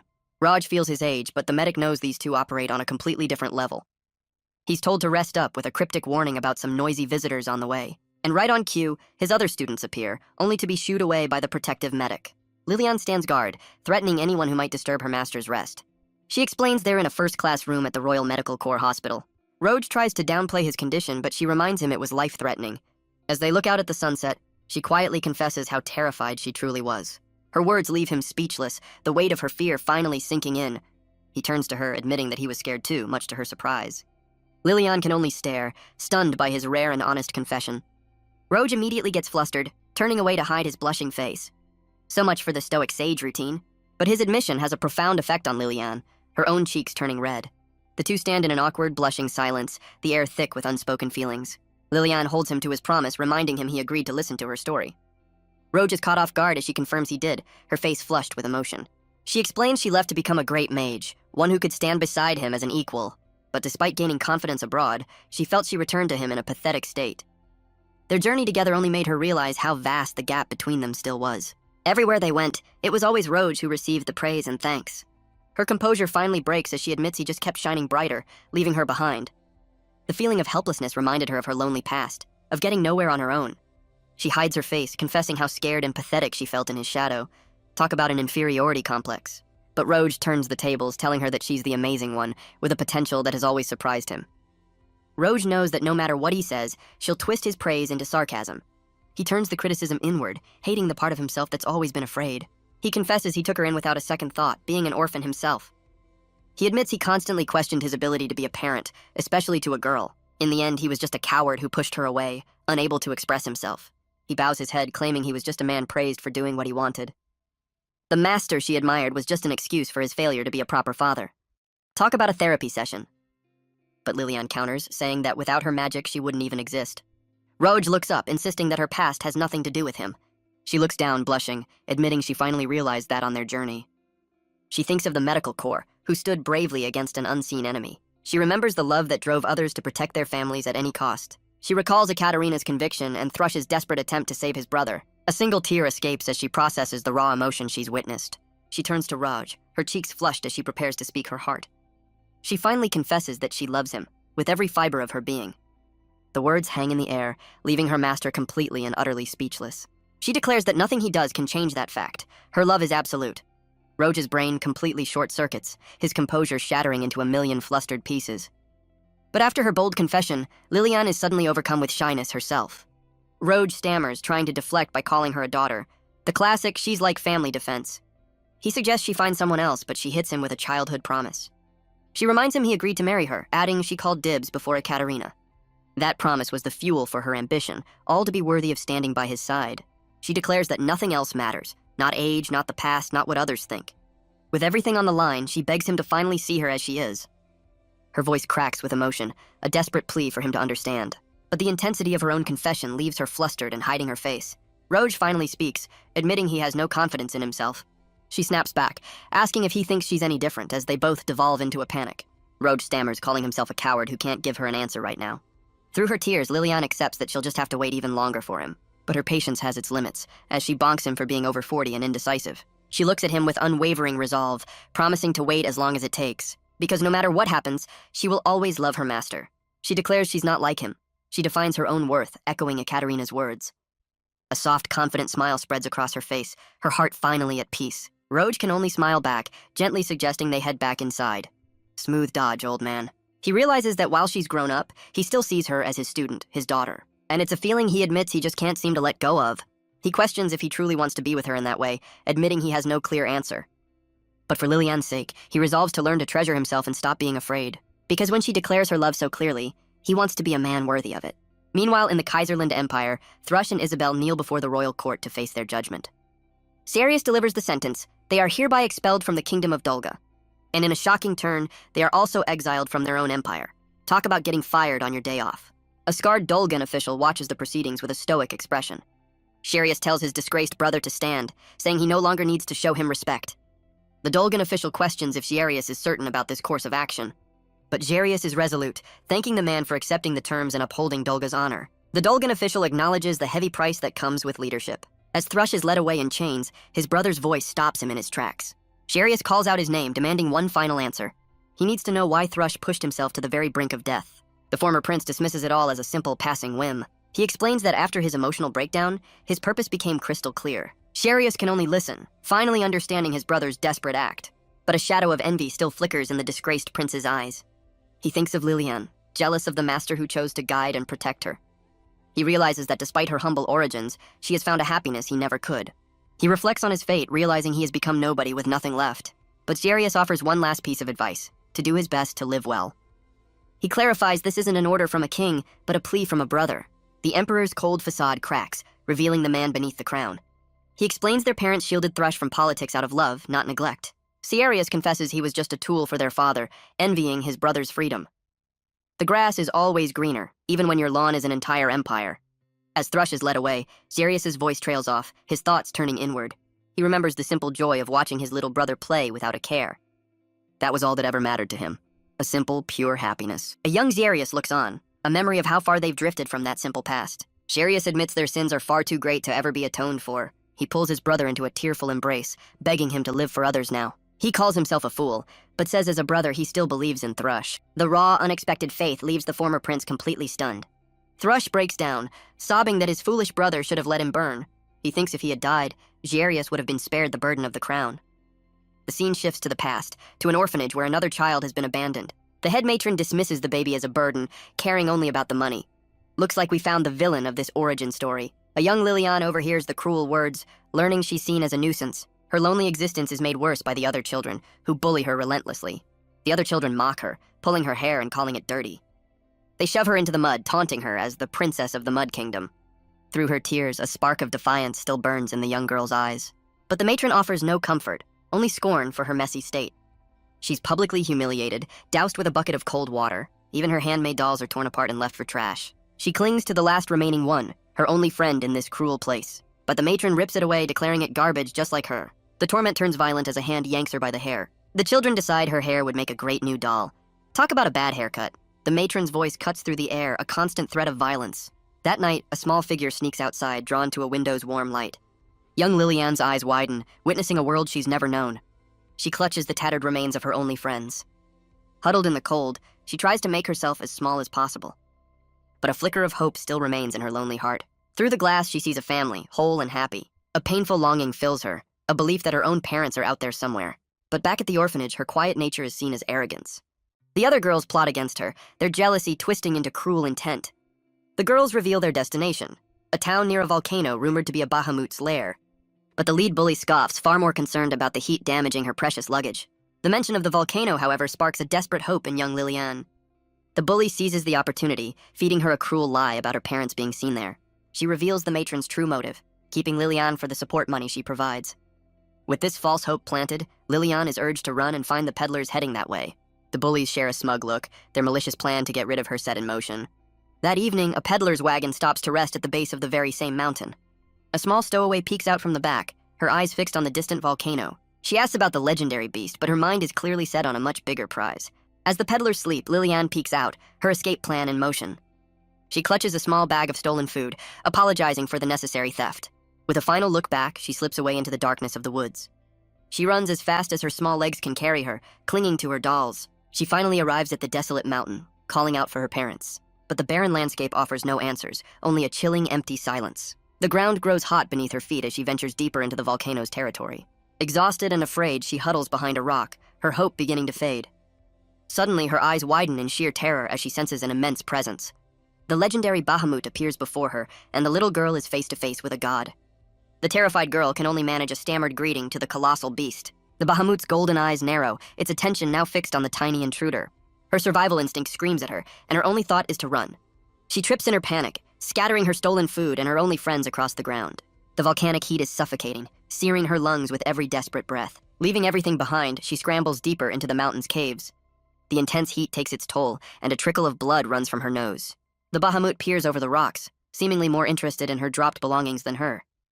She pushes onward, her small body fueled by pure, unadulterated terror. But her strength finally gives out, and she collapses in a heap of tears and exhaustion. Her only friends, the handmade dolls, lie abandoned on the scorched earth. The little girl's spirit finally breaks, her cries echoing through the desolate mountain. But a familiar voice cuts through the darkness, calling her name from a distant memory.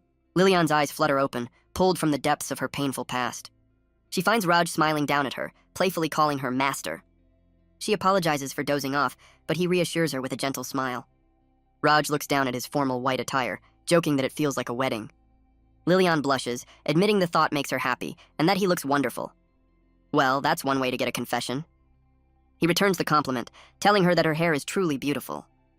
His words strike a deep chord, healing a wound she's carried since childhood. She admits that deep down, she always knew her parents wouldn't be there. But she's grateful, because that path led her to him, and she's finally happy. Meanwhile, in a dark forest, two shadowy figures watch from a distance. One of them, Constanze, marvels at the power that single-handedly stopped Kaiserland's army. A green-eyed man gives his subordinate a simple order to stand by. But his next command is far more chilling. When it's time to kill, show no hesitation. Constanze can only tremble and agree, clearly terrified of his master. Back in the royal capital of Dolga, the night is deceptively peaceful. But that peace is shattered as cloaked figures materialize from thin air. This city just can't catch a break. Dark energy streaks through the sky, aimed directly at the heart of the capital. A citizen looks up in alarm as the dark energy streaks across the sky. On a rooftop, one of the cloaked assailants questions the need for decoys. Their leader explains it's not about trust, their target is the great sage himself. With a sinister smile, he reveals their goal, to eliminate both Roge and the king. Elsewhere, Roge sighs in relief, exhausted from his public appearance. He admits to Lilian that he nearly panicked having to greet the crowds. She reveals she just used a pre-written speech template from her court mage days. Lilian daydreams that the celebration felt like a wedding, much to Roge's embarrassment. Their conversation is cut short as a royal guard announces a summons from the king. Roge and Lilian can only look on, confused by the unexpected call. They are led to the magnificent royal library, a place Roge hasn't visited since his youth. He reminisces about his childhood as Lilian reminds him of their afternoon meeting. The guard's stiff formality makes Roge visibly uncomfortable. They are warned to be careful as they approach the entrance to the forbidden library. Lilian feels the weight of their surroundings, while Roge notes the tight security. He explains he earned access long ago by deciphering ancient grimoires for the kingdom. Reaching for the door, he wonders what the king could possibly want with them. Inside, King Sieg's sharp gaze reveals he's been waiting for their arrival. But the king is far from formal, casually enjoying a rice ball in the ancient room. Roge and Lilian are stunned by the king's blatant disregard for the sacred library. So much for royal decorum. Roge immediately scolds the king for his casual attire and snacking in a sacred place. The king offers a rice ball to Lilian, who politely declines, ever the stickler for rules. He calls them a nagging pair, more concerned with his meal than the sanctity of the library. Getting to the point, the king grants them full access to the forbidden library and its laboratory. The mood turns serious as he explains a new threat, an ancient miasma appearing across the kingdom. He formally requests their help, revealing the brooch he gave them was for this very purpose. The brooch is the Order of Archmage, a symbol of authority that grants them unrestricted access. Roge breathes a sigh of relief, realizing this official pass will keep the guards off his back. But just as they process the news, the king reveals there's one more thing he needs to give them. He places a small, ornate silver box on the table, its contents a complete mystery. Roge and Lilian lean in, their curiosity piqued as the king urges them to open the box. He lifts the lid, revealing a strange white rectangular object resting on a velvet cushion. The king explains it's an ancient relic, said to contain the soul of a magic preacher. Lilian is stunned by its value, while the king nervously calls it a strange little device. He admits the royal mages deemed it useless, hoping Roge's expertise can unlock its secrets. Roge holds the object, completely baffled by its smooth, unfamiliar material. Looks like someone's never seen a smartphone before. Unable to determine its purpose by sight alone, he decides to analyze it with magic. He casts a powerful analysis spell, a complex blue magic circle materializing before him. In response, the strange relic erupts with a brilliant, pulsating pink light. The sudden reaction leaves all three of them completely stunned and confused. The relic fights back, its pink energy clashing with Roge's analysis spell. He cries out in alarm as the object begins draining his mana at an incredible rate. Roge grits his teeth, struggling to maintain control against the overwhelming force. With a final brilliant flash of light, the energy transfer abruptly stops. The effort leaves the great sage completely spent, collapsing into Lilian's arms. The king stares in disbelief, wondering what could possibly drain Roge so completely. Suddenly, a voice emanates from the relic, complimenting Roge on his impressive mana reserves. Roge and Lilian can only stare, completely dumbfounded that the ancient artifact can speak. The king asks if it's truly the preacher, only to be rudely dismissed as an old man. Well, that's one way to greet royalty. As the king processes this literal interpretation, the relic introduces itself with a formal title. The relic suddenly comes to life, cheerfully calling out the name Akira. Its enthusiastic greeting is met with stunned silence from the completely baffled trio. The relic begins to tell a story from over 2 millennia ago of 2 powerful children who descended upon Dolga. One was Akira, a kind and brave mage who brought civilization and prosperity to the land. But his counterpart, Satoru, was driven by greed, turning his blade against the very people they'd helped. After a long and devastating war, Satoru's rebellion was crushed and he was executed for his crimes. Akira's powerful spells were passed down to the royal family, and his dangerous weapons were sealed away. Roge realizes he's speaking to the will of the legendary evangelist himself, who seems surprised to learn he's dead. The king tries to rationalize its strange speech, chalking it up to a weird foreign accent. To prove its identity beyond a doubt, the relic offers to show them a little trick. The relic projects glowing magic circles, analyzing the 3 stunned onlookers. It praises Lilian's vast potential, declaring her a natural fit for ancient magic. It then turns to the king, bluntly assessing him as more of a warrior than a mage. But when it analyzes Roge, the relic can only express its complete surprise.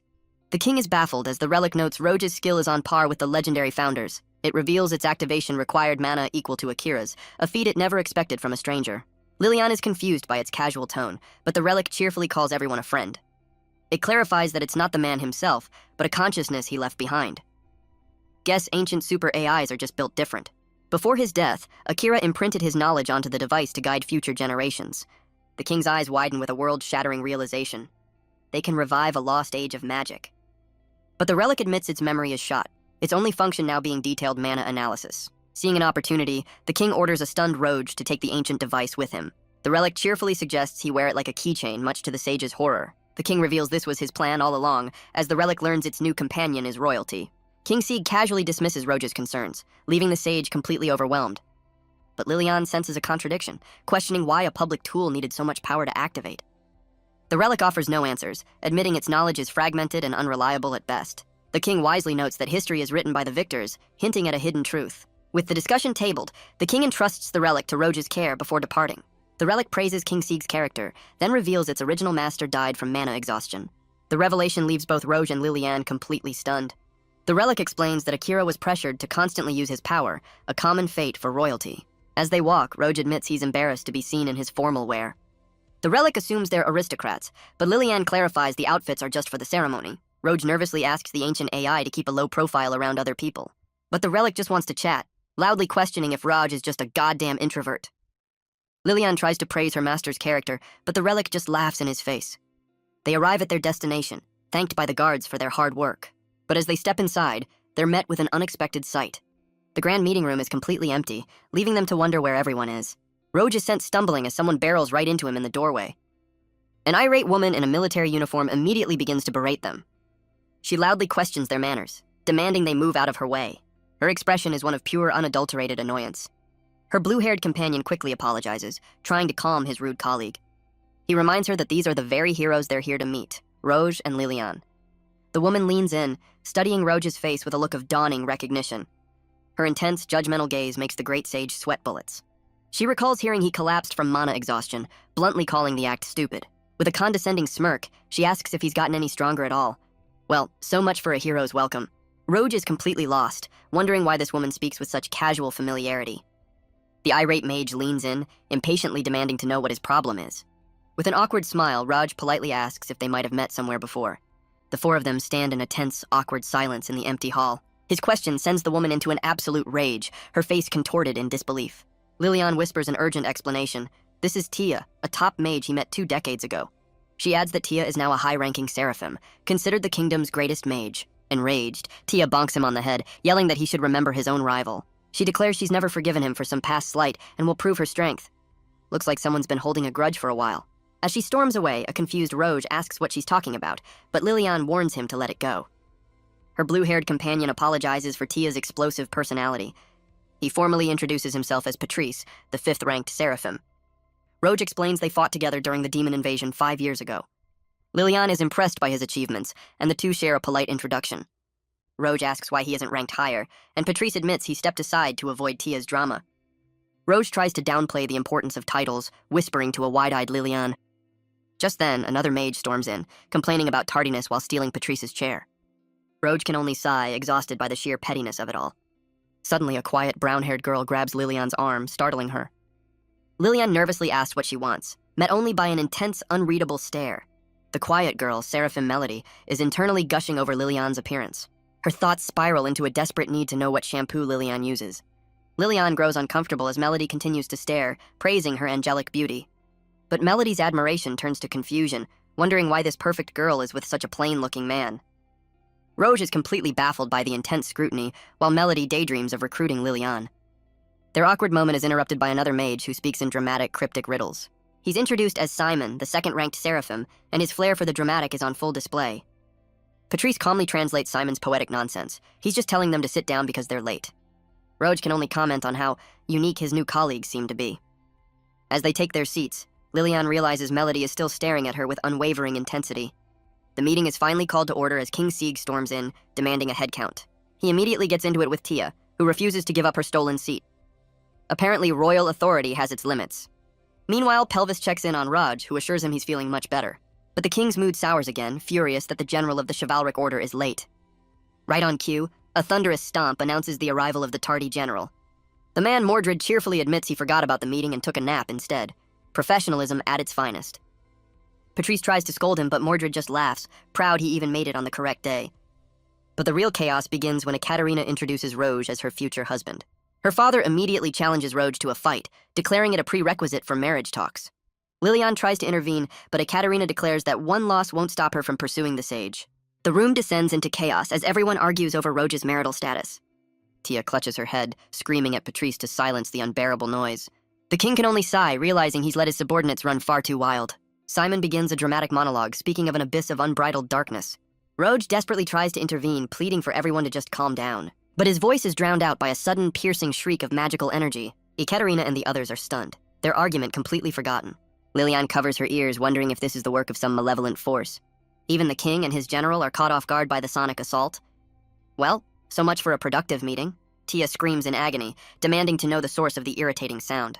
The source of the chaos is the relic, which cheerfully admits it's making a sound humans hate. The king finally silences the room, promising to explain the relic's antics later. With order restored, the meeting turns to a grim report. Constance has vanished with the miasma sample. Tia immediately puts the pressure on Patrice, demanding he use his magic to locate the missing agent. But Bernard of the medical corps admits he's already tried everything, with no trace of her found.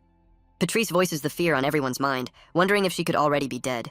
Tia coldly dismisses the idea, stating that anyone handling such a substance must be prepared for the worst. Patrice begs her to show some compassion, revealing Constance and Bernard are childhood friends. But Tia is unmoved, telling him to search himself if he's so concerned. She's just a ray of sunshine, isn't she? The king grimly agrees with her logic, giving Bernard permission to leave and begin the search. Bernard wants to focus on another sample, but Tia declares the mage's corps will assist. Patrice explains that with Bernard gone, the others can still continue the miasma research. Bernard and his subordinate listen, taking in the unexpected offer of help. Mordred laughs at Tia's abrasive attitude, but she snaps back, claiming it's all about efficiency. She tells Bernard to hurry back, promising to repay him for the trouble. It's the Tia equivalent of be safe. The king refocuses the meeting, explaining the miasma is a growing, unpredictable threat. He forbids anyone from acting alone, ordering them to report everything directly to Raj. Tia glares at Raj, clearly unhappy with the arrangement. Looks like their rivalry is back on.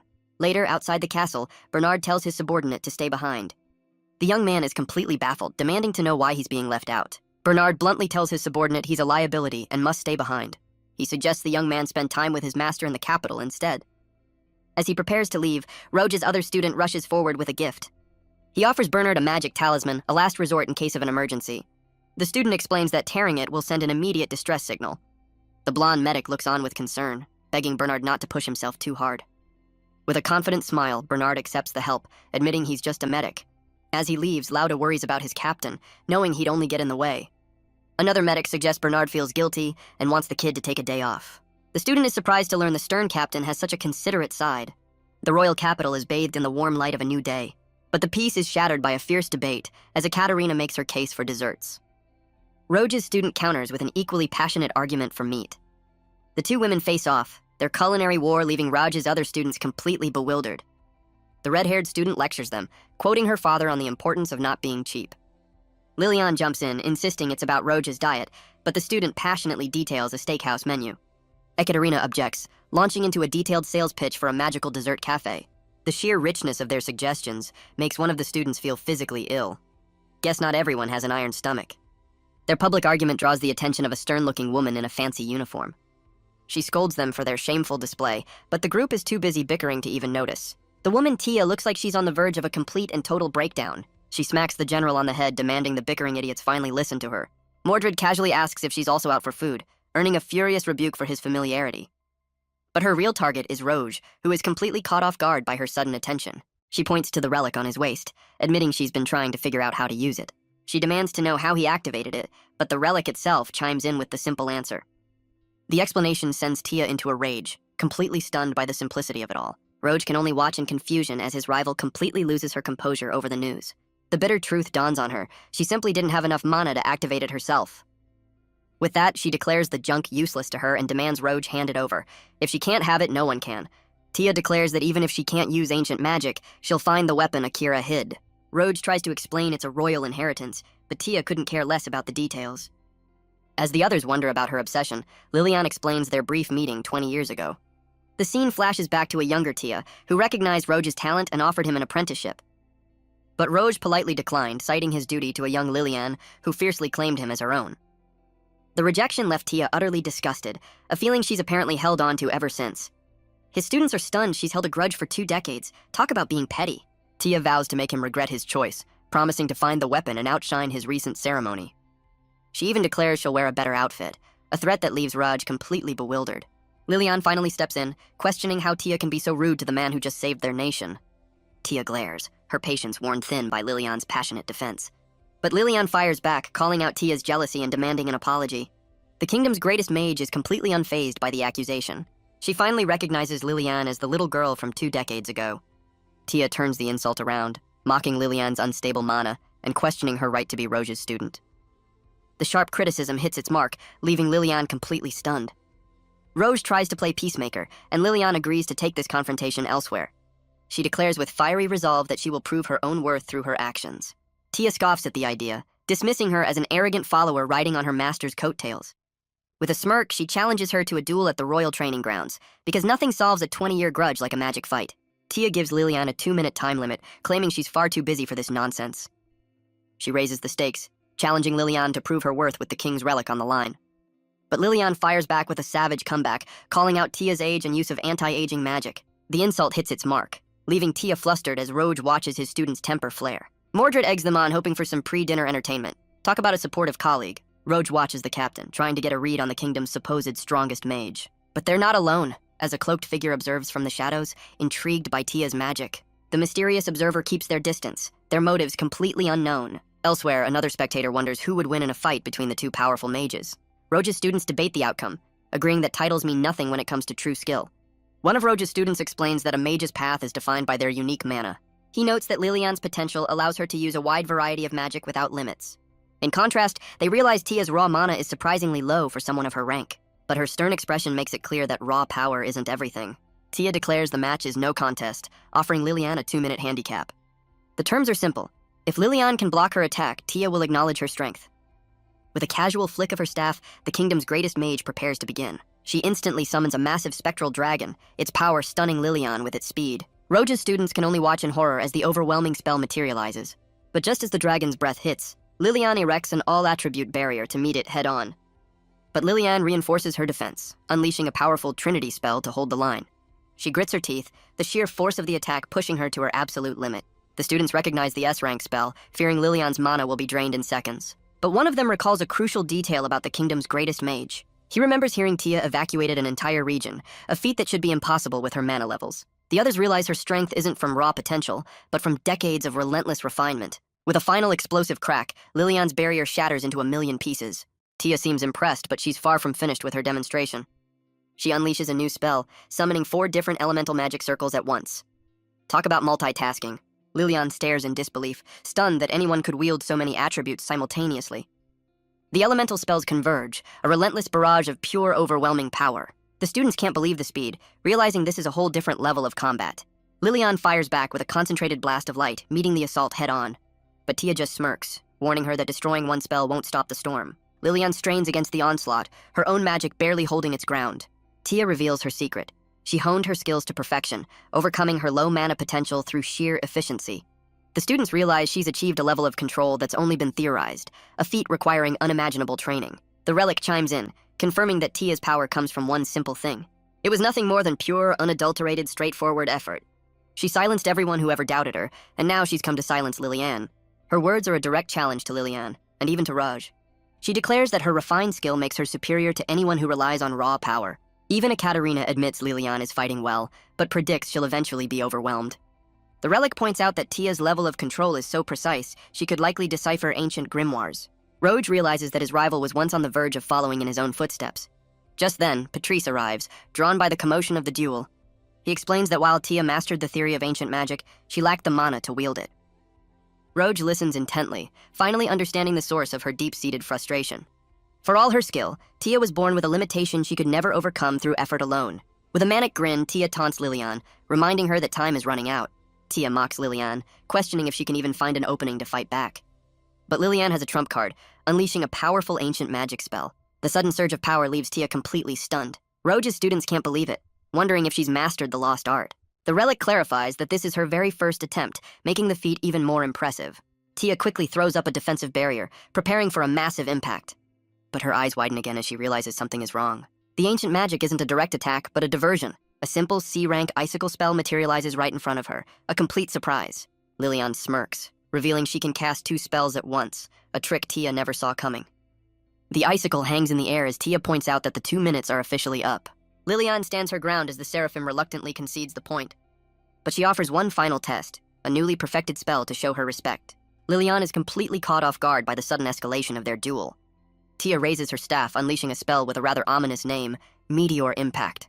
A strange hum fills the air, but on the ground nothing seems to change. The students look around, completely baffled by the lack of an immediate attack. But one of them realizes the threat isn't coming from in front of them. High above, a single point of light appears in the darkening sky. The students' faces drain of color as they realize she's summoned an actual meteorite. Well, that's one way to end an argument. The meteorite screams through the atmosphere as Tia challenges Lilian to stop it. Mordred casually offers to step in if she fails, a very relaxed offer for an extinction-level event. Patrice panics, screaming that this is treason, while the students agree this is way worse than a golem attack. Roge tries to intervene, but Ekaterina physically holds him back. She reminds him that Liliane is fighting to defend his honor. Ekaterina's words hit home, forcing Roge to question his protective instincts. He realizes his immediate impulse is always to shield her from harm. But he understands this is a battle she must fight on her own. Liliane admits to herself that she's no match for the kingdom's greatest mage. But despite the impossible odds, she raises her staff, ready to face the heavens. She knows she needs her highest-level magic to even stand a chance. A celestial archer of pure light materializes, drawing back a divine arrow. The golden bolt streaks toward the heavens, a spear aimed at the falling star. It strikes the meteorite with a deafening explosion, shattering it high above the capital. Tia watches a single fragment fall, her expression unreadable behind her shield. Roge's students can only stare in disbelief at the sheer power Liliane just unleashed. But the effort has left Liliane trembling, completely drained of her energy. Panting and exhausted, she admits she's reached her limit and concedes defeat. Tia warns her to never speak so disrespectfully again, now that she's seen her power. But Liliane's response is a deep, sincere bow, apologizing for her rudeness. Well, that's not the reaction Tia was expecting. She admits Tia's words hit home because they were painfully true. But the duel taught her that what truly matters is being satisfied with her own strength. With a newfound fire in her eyes, she asks to become Tia's student. Tia completely short-circuits, trying to flee from her new, overly eager admirer. Patrice notes that for all her complaining, she doesn't seem to hate the idea. Roge can only watch the chaotic scene with a proud, knowing smile. From a distance, the cloaked figure observes the aftermath of the duel in silence. The next morning, a pained groan echoes through the halls of their quarters.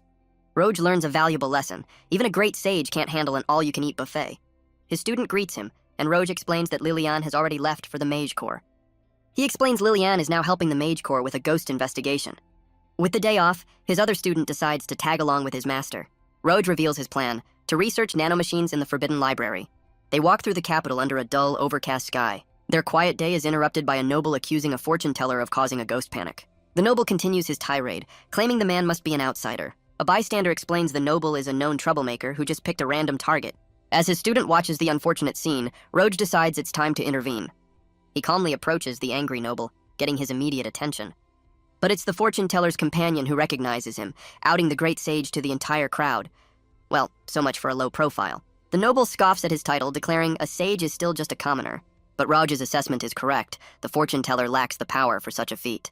The man admits he gave up on magic years ago due to his own limitations. Cornered by logic, the noble resorts to baseless accusations of greed. Roge recalls the man's companion never actually claimed to be a fortune teller. Lauda steps in, calling out the noble for jumping to conclusions without proof. The noble is taken aback, sputtering as he tries to place the young man's face. Loud proudly reveals his identity as the son of the Earl of Humberstone. The noble makes a hasty retreat, his argument completely falling apart. Guess titles do matter after all. The fortune teller gratefully thanks them for their timely intervention. The man introduces himself as Telling, a traveling fortune teller, and offers them tea as thanks. Over their drinks, Telling confirms Roge's suspicions. The miasma feels ancient. Roge warns him to be careful on his journey, a sentiment the fortune teller appreciates. Believing their meeting was fated, Roge decides to offer the man a parting gift. He presents Telling with a magic card, a powerful tool for communication and defense. Roge explains he had a spare, and that the roads are too dangerous to travel alone. The man is moved by the gesture, promising to call if he ever finds himself in trouble. Loud can't help but tease his master for his kindness, much to Roge's flustered denial. But as he accepts the gift, Telling offers a cryptic warning. Endless love can lead to ruin. The ominous words hang in the air, leaving Roge and his student to ponder their meaning. As a final thank you, Telling offers to demonstrate one of his fortune-telling techniques. Roge is impressed, recognizing the rare art of astrology magic on sight. The man's prophecy is grim, speaking of an ancient evil that will test Roge and Liliane's bond. He warns that a time will come when the sage must make a fateful, impossible choice. Telling downplays the ominous reading, while Lauda eagerly asks for his own fortune. The fortune teller's advice is surprisingly on point, calling out the young man's hasty nature. But as they talk, the relic on Roge's hip silently observes the exchange. It senses a strange, nostalgic magic emanating from the fortune teller. With their business concluded, Roge and his student bid the mysterious travelers farewell. Telling watches them leave with a knowing smile, his purpose seemingly fulfilled. Meanwhile, Constanze's master watches from the shadows, his expression cold and calculating. He gives his subordinate a final, chilling encouragement for her deadly mission. Constanze watches Bernard's medical team from the trees, her orders echoing in her mind. She recalls his words. When the time comes to kill, there can be no hesitation. Elsewhere, Bernard's team arrives at a village ravaged by a monster attack. Amidst the chaos, a lone, traumatized girl sits in stunned silence. Bernard approaches her gently, offering a drink and a kind word. He kneels down, asking the question no one ever wants to hear. Where are her parents? Without a word, the little girl simply points toward the makeshift morgue. The answer is a heartbreaking row of bodies, her family lost in the attack. Bernard can only stare, the silence speaking volumes about the tragedy before him. A memory surfaces of a younger Constanze, and a simple apology offered in comfort. He remembers her looking up at him, a flicker of trust in her green eyes. Back in the present, his expression hardens with a grim determination. The memory is a painful reminder of the childhood friend he's now forced to hunt. Later, his team reports their search for Constanze has yielded no results. Just as Bernard agrees to call for backup, a voice cuts through the trees, telling them not to bother. His eyes widen in sudden, dawning horror. He whips around, already dreading who he's about to see. It's Constanze standing over his fallen comrades, her betrayal now complete. Bernard lies defeated, thanking his friend for everything she's done for him. Back in the capital, Laude is startled as a golden magic circle suddenly appears. Roge recognizes the signal immediately. It's the distress call from Bernard's magic card. Without a moment's hesitation, Laude declares he's going to help his captain. The other students immediately volunteer, offering their combat and healing skills for the rescue. Roge considers their pleas, weighing the danger against their fierce determination. Meanwhile, Bernard writhes in agony, the miasma's poison coursing through his veins. Constanze watches him suffer, realizing the miasma is destroying her own magic as well. With a look of pained resolve, she bids her childhood friend a final, chilling farewell. He can only grit his teeth and whisper her name as the darkness begins to take him. But just as she turns to leave, Constanze is stunned by an unexpected arrival. Roge and his students appear through the trees, demanding to know if Bernard is all right. They find a scene of devastation, with Bernard's entire team unconscious from magical exhaustion. The young healer looks to her master, waiting for his command as he assesses the situation. Roge spots the lingering traces of dark energy, realizing this was all a trap to lure them in. He tells his student to handle first aid, declaring he's going to follow the trail alone. His expression is grim, his focus now solely on tracking down the one responsible. But a weakened Bernard calls out, warning him that Constanze is using the miasma to hide her magic. He insists that she's not herself, desperately pleading that something must have happened to her. Roge takes the warning to heart, promising to be careful as he prepares to face the rogue agent. Back at the camp, a desperate Bernard begs Laude to lend him his mana. Meanwhile, Roge and Liliane race through the forest, hot on Constanze's trail. As they fly, the relic on Roge's hip suddenly chimes in with a thought. It points out a strange similarity between the miasma and the nanomachines from his research. The relic explains the magic signature from the miasma is identical to the one from the Cyclops. The realization stops them in their tracks, the pieces of the puzzle clicking into place. Just ahead, they spot Constanze standing alone in a clearing, shrouded in dark energy. She turns to face them, offering a calm greeting that feels completely out of place. Well, this is an awkward reunion. Liliane wastes no time demanding to know why she betrayed Bernard and the medical corps. But Constanze's answer is cryptic, simply saying she had her reasons for the attack. But Constanze suddenly cries out, clutching her head in agony. A sinister voice echoes in her mind, scolding her for failing her mission. The miasma erupts around her head as she screams, begging for forgiveness. Roge and Liliane can only watch, wondering who she could possibly be talking to. The relic reveals the horrifying truth. Nanomachines are eroding her very mind. It recalls a memory from its data of another who used nanomachines in this way. The face of her master appears, a man with a cold, calculating smile. So this is the guy pulling the strings. Her eyes snap open, glowing a menacing red as she falls completely under his control. With a manic grin, she lunges forward, ready to finish the job her master started. She moves with blinding speed, unleashing 2 powerful spells without even a wand. Roge throws up a desperate barrier, knowing he can't afford a single mistake. But Constanze's miasma-fueled punch shatters his defense with contemptuous ease. The sheer force of the impact sends both Roge and Liliane flying back. Roge feels a sharp phantom pain as if he's just been stabbed. Liliane steps up to protect her master, unleashing a powerful magna impact. But her spell fizzles out, the magic circle failing to fully deploy. Constanze lets out a chilling, triumphant laugh, her red eyes glowing with madness. She counters with a barrage of spells, her corrupted power on full display. Liliane can only stare in horror, completely overwhelmed by the relentless assault. Back at the camp, a recovering Bernard looks on with Laude, sensing the battle's intensity. Laude desperately tries to hold Bernard back, warning him not to be reckless in his condition. In the forest clearing, the dust settles, revealing Roge and Liliane on the ground. Roge rushes to Liliane's side, who apologizes, confused as to why her magic failed. He realizes with a jolt that his own power feels unstable as well. His mind flashes back to his barrier shattering, wondering how it could have been so weak. Across the field, Constanze stands perfectly still, the calm center of the storm. Roge looks down, sensing his own magical power is rapidly weakening. Liliane confirms she feels the same, struggling to control her abilities as Roge connects the dots. He suddenly recalls the sharp phantom pain he felt just moments before. He finally sees them, transparent needles of pure magic piercing his arm. Well, that's one way to get acupuncture. Constanze confirms their suspicions, mockingly praising her own precise handiwork. She explains the needles block their mana flow, a technique perfected by the nanomachines. With her opponents weakened, she declares the fight over and launches another attack. Rouge and Lilian desperately leap aside, evading the volley of magical projectiles. He grits his teeth, trapped in a loop. He can't fight back without magic to remove the needles. Constanze taunts him, asking if he now understands the true power he's up against. But Lilian refuses to give up, telling her master to fall back while she holds the line. She pleads with him to trust her eyes burning with a familiar, fiery resolve.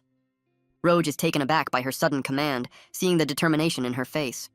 Lilian channels her power, recalling her recent brutal training with Tia on mana efficiency. She grits her teeth, focusing every ounce of her being into a single, desperate gambit.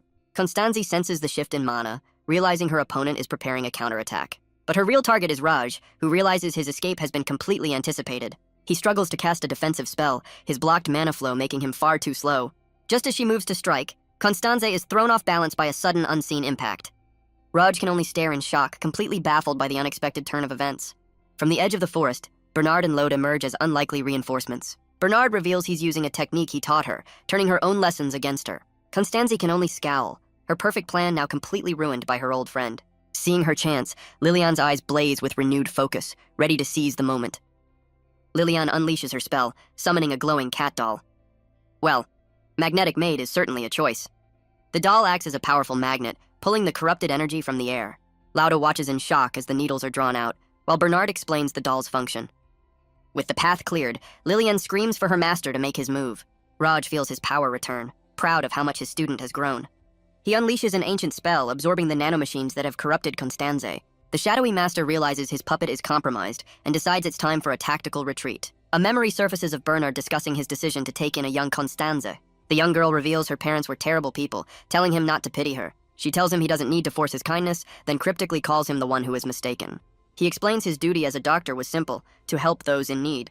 His words leave a deep impression on the young, stoic girl. She even dared to dream of following in his footsteps one day. But her own memories are filled with violence and a desperate plea for life. She recalls her master's cold command, kill everyone, leave no trace. A voice in her head screams at her, demanding she not hesitate. Back in the present, she resists, her true self fighting the control. But the master's will is absolute, a single overriding command to kill.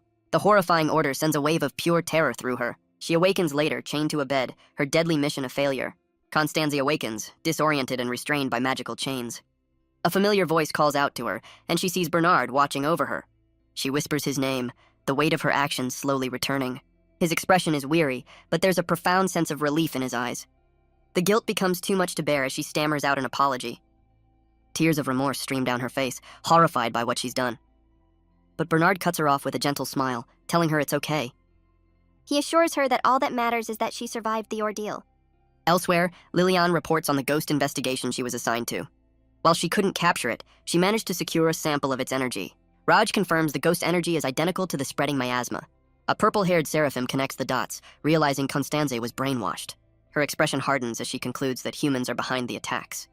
She speculates they could be foreign spies targeting the kingdom's ancient weapons. With a huff, she declares it's time for the seraphim to get back to their posts. Rouge can only watch her storm off, another day, another dramatic colleague. Just then, a weary but relieved Bernard appears in the doorway. Rouge asks about Constanze, and Bernard confirms she's awake but will face interrogation. Rouge can't help but feel sorry for her, knowing the circumstances that led her here. But Bernard warns him not to get his hopes up. She doesn't seem to remember a thing. Bernard reveals the other medics were found alive, a fact he credits to Constanze's resistance. Rouge promises to plead with the king, hoping to secure a lenient sentence for her. He realizes controlling a brain with nanomachines is beyond human skill. The relic chimes in, naming a suspect from the distant past, the ancient evangelist, Satoru. Bernard questions this, recalling that Satoru was supposedly executed for his crimes. The relic explains that unlike the powerful Akira, Satoru was a cautious and intelligent mage. It confirms he was the only one capable of using such complex nanomachines. Rouge theorizes that Satoru, like Akira, may have left behind a will of his own. Bernard concludes that only Rouge, with Akira's power, could possibly stand against such a foe. But their grim discussion is cut short by a sudden, loud noise from outside. A sudden cry for Lilian snaps both Rouge and Bernard to attention. He throws open the door, demanding to know what's happening. But what he sees freezes him in place, a look of pure shock on his face. Lilian is completely engulfed by a swirling vortex of dark miasma. She struggles against the shadowy tendrils, her muffled cries lost in the chaos. The sage's shock instantly turns to a cold, focused rage. He unleashes a torrent of holy magic, blasting the darkness away from his student. The miasma coalesces into a single, shadowy entity, cackling with amusement. Bernard can only stare in disbelief, wondering what kind of creature this is. The entity calmly reveals it's the source of the ghost panic, and it's finally decided to show itself. Rouge glares, realizing this is the soul of the miasma, the one who corrupted Constanze. The entity assures him Liliane is safe, revealing its true, sinister plan. It's been waiting for this moment, unleashing miasma-born beasts across the entire capital. The city streets erupt into chaos as monstrous creatures attack the royal guard. A lone warrior stands his ground, his eyes burning with defiance. Elsewhere, a tattooed man watches the destruction with a gleeful, unsettling grin. He sits above the fray, a spectator to the kingdom's potential downfall. Looks like someone brought popcorn to the apocalypse. Meanwhile, in the throne room, King Sieg looks on with grim authority. A group of mysterious, cloaked figures has requested an audience, and he demands their purpose. Their answer is chilling. They've come to destroy the Forbidden Library and its ancient secrets. King Sieg demands to know the motive behind their insane request. The cloaked figure echoes his question, its voice dripping with contempt. It claims the kingdom has forgotten its history, wasting lives on worthless ideals. The entity taunts Rouge, telling him to calm down, intrigued by his connection to Akira. Rouge can only stare, completely baffled by the creature's cryptic words. Without warning, the entity unleashes a powerful binding spell, aiming to trap the sage. But a sudden bolt of lightning shatters the magical chains before they can connect. Rouge looks up in shock, recognizing the source of the unexpected rescue. It's Tia, arriving on the scene with perfect dramatic timing, as usual. The entity scoffs, annoyed that the one person who could capture it has appeared. The shadowy creature recoils, surprised by the sudden interference. But its annoyance is fleeting, quickly replaced by a dismissive calm. It reveals its true business is with Rouge, and it's using a familiar magic card. The entity presents Rouge with an impossible choice: save Liliane or save the kingdom. Meanwhile, the cloaked figure in the throne room mocks King Sieg's authority. But the king is unfazed, vowing to fulfill his duty no matter the cost. He draws his blade, ready to defend his kingdom's honor to the very end. Back in the infirmary, Tia barks orders, telling Bernard and Constanze to get up. No time for rest when the world is ending. Mordred receives a grim report. The capital is under attack by ancient demonic beasts. These aren't just any monsters. They're enhanced by nanomachines, a threat from a bygone era. With the capital in chaos, the mages prepare to move out. But another golden magic circle suddenly materializes before Rouge. The purple-haired seraphim demands an explanation, and Rouge reveals the signal's source. She can only stare, completely baffled by his deduction. He urges her to destroy the entity, but his own path is far less clear. He struggles to think, knowing one wrong move could cost him everything. He can't trust the creature's word, but time is rapidly running out, and all the while Liliane remains a prisoner of the encroaching darkness. The weight of the impossible choice begins to crush him, so the seraphim resorts to a more direct method of motivation. Rouge is taken aback, asking if she doubts the kingdom's ability to defend itself. But the seraphim unleashes her fury, telling him his arrogance is infuriating. She accuses him of being too proud to rely on others, insulting both them and Liliane. Mordred tries to calm her down, but she insists she's only speaking the truth. She admits that she accepts Rouge's power is beyond her own comprehension, but as Rouge listens, she prepares to deliver her final cutting point. She claims his desire to handle everything alone tramples on their pride and effort. She then delivers a chilling ultimatum: abandon his duty, and she'll kill Liliane herself. Well, that's one way to build team morale. The threat hits its mark, and Rouge's expression hardens with resolve. With a simple "I'm going," he makes his choice, leaving the relic to process the chaos. The seraphim turns away, entrusting the capital's defense to her comrades. But Rouge won't be going alone. Bernard declares he's coming with him. As a teleportation circle ignites, Rouge reflects on his own deep-seated loneliness. He finally admits he never considered the possibility of relying on others. Elsewhere, the tattooed man faces a lone warrior who demands to know his objective. He grins, explaining this isn't an organized rebellion, just a temporary alliance. He declares the kingdom is finished, an offer the knight isn't exactly thrilled about. Because their true enemy, he reveals with a chilling smile, are the evangelists. But the warrior stands her ground, vowing to protect her home no matter the foe. All the while, Liliane remains trapped, a pained groan escaping her lips. She awakens on a cold stone floor, disoriented and weak. Liliane finds herself in a vast, empty hall, completely alone. The lingering effects of the miasma leave her feeling drained and powerless. She looks down to see dark tendrils wrapped around her arm, siphoning her mana. She tries to focus, to gather what little strength she has left. But without her wand, she knows she's not skilled enough to cast complex spells. A calm voice greets her and her eyes snap open in surprise. A man shrouded in miasma stands before her, the source of her capture. She asks if he's another victim, another puppet like Constanze. But he just smiles, revealing he's the mastermind behind all the chaos. He admits he introduced himself as Telling, but now he'll reveal his true name. His name is Satoru, one of the evangelists who descended 2 millennia ago. He then asks for her assistance with his inspection, a clear and chilling threat. Meanwhile, Roge follows the signal, arriving in a desolate, rocky canyon. He finds the shattered remains of the magic card he gave away. It's the very same one he gave to Telling, confirming this was all a setup. The relic on his hip points out a strange gate hidden in the mountainside. Roge looks up to find a massive door of ancient, forgotten technology. The relic confirms it's made of the same material, a remnant of Satoru's civilization. Without warning, the massive doors slide open, beckoning him inside. Roge steps inside, noting the lack of barriers and deciding to proceed with caution. He's immediately forced to dodge as a figure drops down from above, ready for a fight. Elsewhere, Lilian questions Satoru's identity, struggling to believe he's the ancient evangelist. Satoru calmly tells her not to worry about the details, dismissing his own history as trivial. He assures her he just wants to talk, but Lilian recalls that Satoru was supposedly executed. The ancient mage admits that's what the history books say, a fact he finds deeply disappointing. He begins to tell the tale of two children who descended upon the world 2 millennia ago, Akira and Satoru. He explains that Akira was a benevolent hero, while his own ideology was fundamentally different. The official story claims Satoru turned against the people and was eventually executed for his crimes. Akira then sealed away the most dangerous weapons, leaving his legacy to the royal family. History is written by the victors, after all. Satoru scoffs, calling the official history a ridiculous insult to them both. He reveals they were once just children who loved to learn and gather knowledge. But their genius was exploited to create weapons, and they were killed when they became inconvenient. He recalls the moment he awoke in this strange new world. Lying in a field, he stared up at an unfamiliar sky. A familiar voice called out to him, and he turned to see Akira. His friend was there beside him, just as lost and confused as he was. The two boys lay in the grass, their bond unbroken even after death. Against all odds, they realized they were alive once more. They had been reincarnated into a primitive world, but one that held an incredible secret: magic.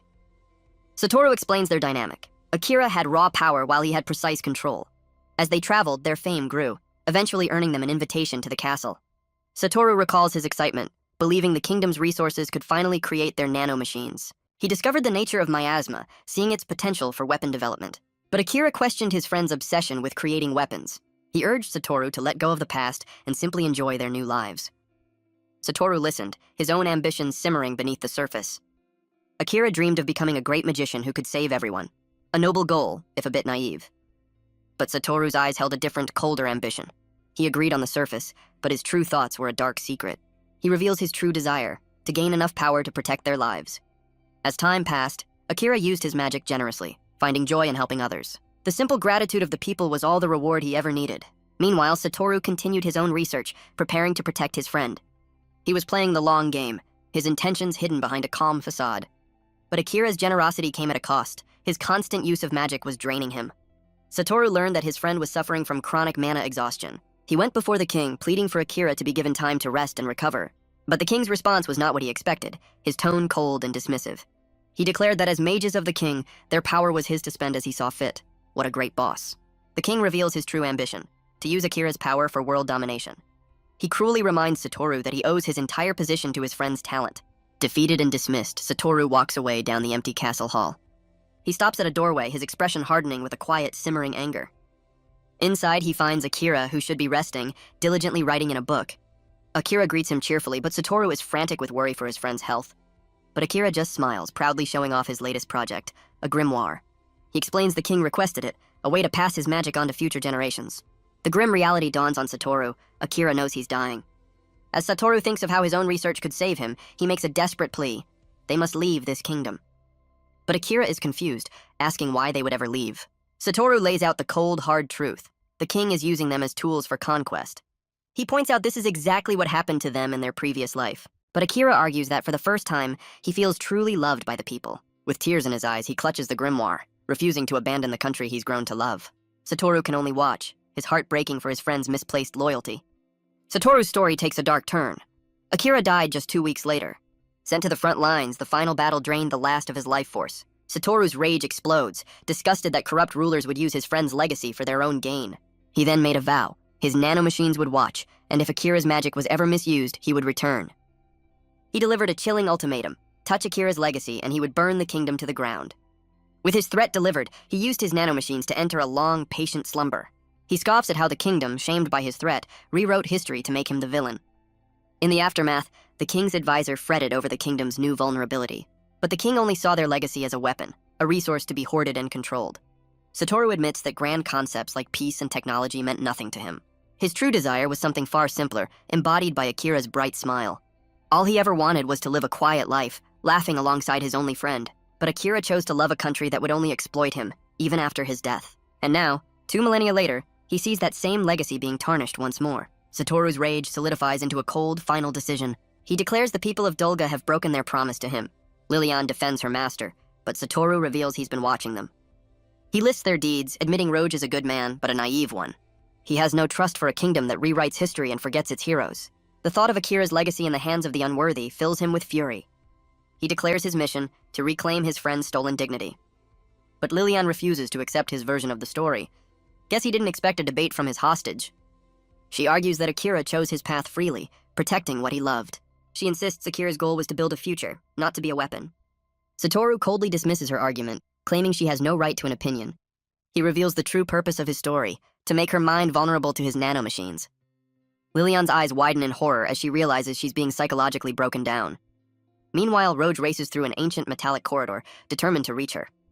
The relic suggests the endless hallway is an illusion, urging a moment of caution. But Roge's analysis is cut short by a sudden, approaching threat. Monstrous beasts materialize from thin air, blocking his path with crackling energy. Roge grits his teeth, realizing he can't just speedrun his way to the final boss. He unleashes a powerful blast of light, incinerating the creatures in a single decisive strike. With the path cleared, he presses forward, his resolve completely unshaken. Roge blazes past a terrified figure, not even breaking his stride. The man can't believe it, wondering how his monster traps were destroyed so instantly. He panics, realizing failure means death at the hands of his new boss, Satoru. His real plan was to betray Satoru and steal an ancient weapon for himself. But his scheming is cut short as Roge appears right behind him, asking about the traps. The man hits the deck, stammering out a pathetic excuse about being a hostage. Roge isn't buying it for a second, calling him out for his obvious greed. He asks the relic how he knew, and it bluntly replies it was written all over the guy's face. Well, so much for subtlety, but the man's fear is quickly replaced by avarice as he spots the ancient relic. He unleashes his trump card, a bounty bomb, hoping to take down the sage. Roge interrogates his new upside-down captive, demanding to know where Lilian is. The man realizes he's completely outmatched, already plotting his next double cross. But Roge has no time for games, and his impatience quickly breaks the man's resolve. The relic calls out his sudden change of heart, much to the man's comical frustration. He tries to bargain, offering to sell out his boss for the right price. But Roge isn't interested in making a deal and simply turns to leave. He coldly reminds the man that he's in a hurry, leaving no room for negotiation. With all his leverage gone, the man finally cracks, begging for his life. Guess that's Plan C. He reveals the name of his master, the ancient evangelist, Satoru. The man confirms he's seen Satoru using the very nanomachines Roge has been researching. But the man suddenly cries out, dark energy erupting around him. He clutches his head, screaming in agony as the miasma consumes him. Roge recognizes the symptoms immediately, the same ones from Wakeno Village. The man realizes Satoru's nanomachines are punishing him for his betrayal. But Roge intervenes, casting a spell to absorb the corrupted nanomachines. The traitor can only watch in tearful disbelief as the pain subsides. With a simple healing spell, Roge frees him from his bonds completely. Without another word, Roge turns to continue his search, leaving the man behind. But the man calls out, and Roge turns back, his patience wearing thin. He asks why he was saved, and Roge simply states he holds no grudge. Guess he's just a really forgiving guy. The man is baffled, asking why Roge would spare someone who could just attack him again. Roge's simple reply that he'd just fight back leaves the traitor completely stunned. His mind flashes back, recalling a life where mercy was a weakness to be exploited. He remembers a past filled with violence, where survival meant taking what you could. A time when kindness was a foreign concept and every day was a fight for his life. Overwhelmed by a compassion he's never known, the man finally chooses a new path. He reveals the truth. This entire facility is a massive illusion, a trap with no exit. More importantly, Lilian isn't here. He offers Roge the real coordinates to her location. Meanwhile, back in the capital, Satoru's promised destruction has already begun. Tia is on the front lines, barking orders and trying to evacuate the citizens amidst the chaos. A soldier delivers a frantic report. The knights are being overwhelmed by an endless horde. Tia listens, annoyed by the news that the monsters seem to be spawning infinitely. With the capital burning, there's no room for hesitation. She gives a chilling order. Tell the knights to hold their ground until the very end. Her expression is grim, the weight of her command settling heavily upon her. Back in the illusionary facility, Raj prepares to teleport using the new coordinates. But the traitor he spared stops him, reflecting on a life where he was never loved. He admits he's only ever fought for himself, questioning Roge's desperate rush. He asks if it's a sage's sense of justice that drives him to care so much for another. Or, he wonders, is it love that's pushing him to go this far for his student? A memory of Lilian's bright, trusting smile flashes through his mind. Roge keeps his head down, his answer coming from a place of deep pain. The traitor admits he doesn't even understand the concept of love. Roge simply says he's tired of hating the person he's become. For once, the relic is completely silent, processing the raw honesty. As Raj vanishes in a flash of light, the man scoffs at his futile struggle. Elsewhere, a cloaked figure is lost in self-loathing, wondering if they'll ever find peace. Back in the capital, the chaos continues as a crystalline monster charges forward. The tattooed man taunts his opponent, a knight commander fighting a losing battle. But the red-haired warrior stands unbroken, channeling a mysterious blue power. She channels a strange blue energy, preparing to unleash a powerful strike. The tattooed man reveals his secret. He's a beast tamer, using monsters as his army. The knight commander's expression is grim as he taunts her about the losing battle. High above the burning city, Tia surveys the widespread destruction. She struggles to comprehend how an infinite number of ancient beasts is even possible. But she knows there must be a trick. No one has limitless magical power. Her eyes narrow, her mind racing to find the source of the endless horde. Meanwhile, a lone clock tower stands amidst the flames, a silent witness to the chaos. From a nearby rooftop, a small girl observes the battle with surprising calm. Looks like we found the raid boss. She prepares another spell, deciding to copy the remaining beasts to continue the assault. But the rooftop observer suddenly senses a change in the air. A massive blast of purple energy erupts from below, engulfing the clock tower. It's Tia, floating above the city, her patience clearly at its end. The girl is shaken, realizing she only survived because the attack hit a copy of herself. She's baffled that such a powerful spell left the clock tower completely unscathed. She then makes a fatal error, dismissing Tia as a low-ranking mage. You just had to open your mouth, didn't you? But Tia hears every word, her expression turning deadly serious. The insult sends her into a blind rage, furious at being underestimated. Meanwhile, Raj arrives at the new coordinates, teleporting into a vast, empty chamber. The relic immediately points the way, guiding him deeper into the enemy's lair. He spots her wand lying on the cold stone floor and screams her name. Rushing to her side, he frantically checks to see if she's okay. Liliane slowly begins to stir, her voice barely a whisper. A wave of pure relief washes over Roj as he sees she's unharmed. But a calm voice cuts through the silence, calling out his name. Roj looks up, recognizing the man he once knew as Telling. He corrects himself, now knowing the man's true identity, the ancient evangelist. Satoru calmly acknowledges that Roj has finally put the pieces together. He correctly guesses that Gilles, the traitor, must have spilled the beans. Well, that guy's loyalty didn't last long. Satoru's voice echoes as he prepares to reintroduce himself properly. He formally introduces himself as Satoru, one of the ancient evangelists. The relic confirms his identity, wondering how he could have survived for so long. Satoru boasts about his nanomachines, a perfect fusion of science and magic. He explains his goal was to create magic that didn't require mana at all. But Raj changes the subject, asking about the strange device on his hip. Satoru correctly identifies it as an ancient relic, clearly not of this era. Roj finds it strange that Satoru doesn't recognize his own era's technology. The realization dawns on him. It must be a legacy left by Akira. The relic explains it serves Roj now, a choice Satoru finds typical of his old friend. Satoru simply declares he'll destroy it, proving that even ancient AIs have a survival instinct. Satoru reveals his chilling goal, to erase all traces of ancient magic. Roj realizes this means destroying the entire country, but Satoru's threat is far more personal. The sheer murderous intent radiating from the evangelist is enough to make Raj break a sweat. He grips his staff, trapped between the need to fight and the fear of the battle ahead. He questions if he even has the power to stand against a being of Satoru's caliber. But a familiar voice cuts through his doubt, pulling him back to the present. Liliane struggles to her feet, wand in hand, ready to defend her master. Satoru watches with a faint smile, noting how much Raj reminds him of Akira. Raj immediately tells her to stand down, urging her to teleport to safety. But Satoru interrupts, posing a question that hangs heavy in the air. Roj can only stare, calling out her name in complete disbelief. Satoru's voice cuts in, his interest piqued by the boy's unwavering resolve. The scene flashes back to a much younger Roj, his face set with fierce determination. He's practicing magic from a book, a memory from his humble beginnings. Satoru's narration turns dark, wondering if he should have stolen Akira's legacy sooner. The story shifts to Roj's past, recalling how he found a magician's discarded autobiography. The book sparked his imagination, opening his eyes to the possibilities of magic. Back then, he was just a poor boy, often skipping his duties to visit the academy. He would run through the streets, clutching the book, ignoring the doubts of those around him. He explains that in his youth, being a mage was an unpopular and difficult path. He recalls that a mage's power was believed to decline with age, forcing most to retire by 30. The kingdom of Dolga had a shallow history of magic, with little knowledge compared to other nations. Their only magic academy was barely scraping by, propped up by foreign support. Inside, the privileged, learned, destined for the Royal Mage Corps, a world away from a poor commoner.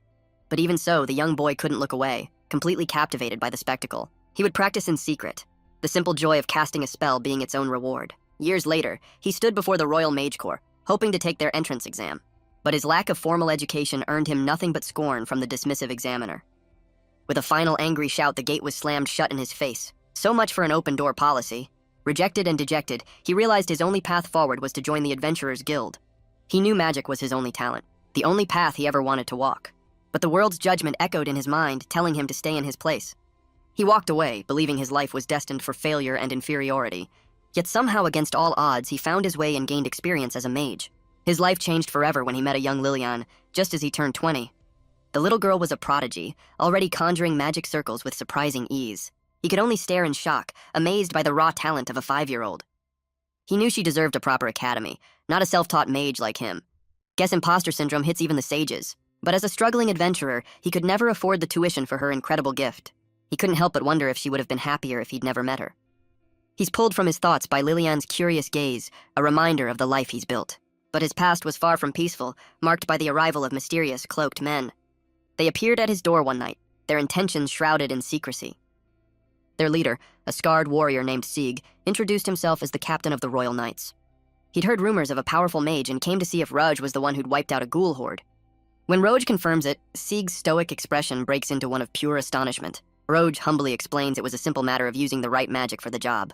You know, just casual sage-level stuff. Sieg cuts to the chase, asking Roge to lend his incredible power to their cause. He reveals the kingdom is rotting from the inside, ruled by a corrupt king and greedy nobles. Roge admits he's been approached by revolutionaries, but refuses to use his magic to hurt people. But Sieg clarifies his goal isn't to subdue the people, but to save the entire country. He explains they must channel the inevitable chaos into a coup to overthrow the corrupt state. Raj is floored, realizing the Royal Knights themselves are planning a rebellion. Sieg then reveals his true identity, Sieg Dolga, the legitimate heir to the throne. Well, that certainly explains the dramatic entrance. He grabs Roge, desperately pleading for his help in the coming revolution. He insists that only a mage of Roge's caliber can make their plan a success.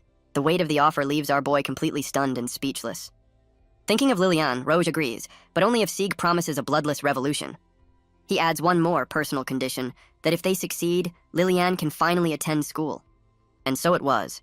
The kingdom under King Sieg became a true meritocracy, where the strong protected the weak. King Sieg stripped the corrupt nobles of their wealth, giving it back to the people. He ensured that everyone, regardless of their station, had the chance to learn. Which is why Lilian's sudden announcement is so shocking. She dropped out. Roge can't believe what he's hearing. He asks why she'd quit, but she says the academy's teachings are a joke compared to his. She insists he's the better teacher, a compliment that frankly terrifies him. He argues that she needs a proper graduation certificate to overcome the world's prejudice. But she declares her only goal is to become a great mage, just like her master. Her heartfelt confession leaves him completely speechless and blushing. He thinks of her as both his disciple and his daughter, a dazzling presence in his life. He knows she's smart enough to see how pathetic he is, how much he needs her. She is the bright, smiling reason he keeps fighting for a better world. But the girl standing before him now is a cold, empty shell. Roge can only watch in horror, the reality of the situation crashing down. And then, with a cry of his name, his own student strikes him down. Satoru looms over him, taunting that his precious disciple is gone. He questions Roge's choice, asking where his famed pacifism has gone. By choosing her over the kingdom, he's proven himself unworthy of being a sage. Well, that's a bit harsh for a performance review, but a single tear escapes her eye, a sign of the girl trapped within. Roge can only stare, broken and bleeding, his worst nightmare made real.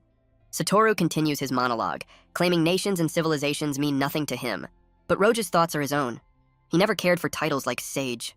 Satoru presses him, asking why he'd study Akira's magic if not for power or fame. Roge's answer is simple. He loves magic and he loves his disciple. She was the only reason he ever needed to keep going, and to stand by while she suffers would be to lose the very meaning of his life. The raw conviction in Roge's eyes seems to give Satoru pause. He's reminded of Akira, who poured that same love into a country that betrayed him. Satoru's confusion turns to disgust, accusing Roge of abandoning his duty for selfish reasons. He looks down on the bleeding sage, unable to comprehend his choice. Talk about a toxic ex-best friend. Roge's gaze hardens, sweat beating on his temple as he finds his resolve. A memory of Lilian's confession echoes in his mind, a beacon from a brighter time. But the girl before him now speaks with a hollow voice, borrowing words that aren't her own. And with a desperate cry, Raj echoes her words, his own love laid bare in the face of despair.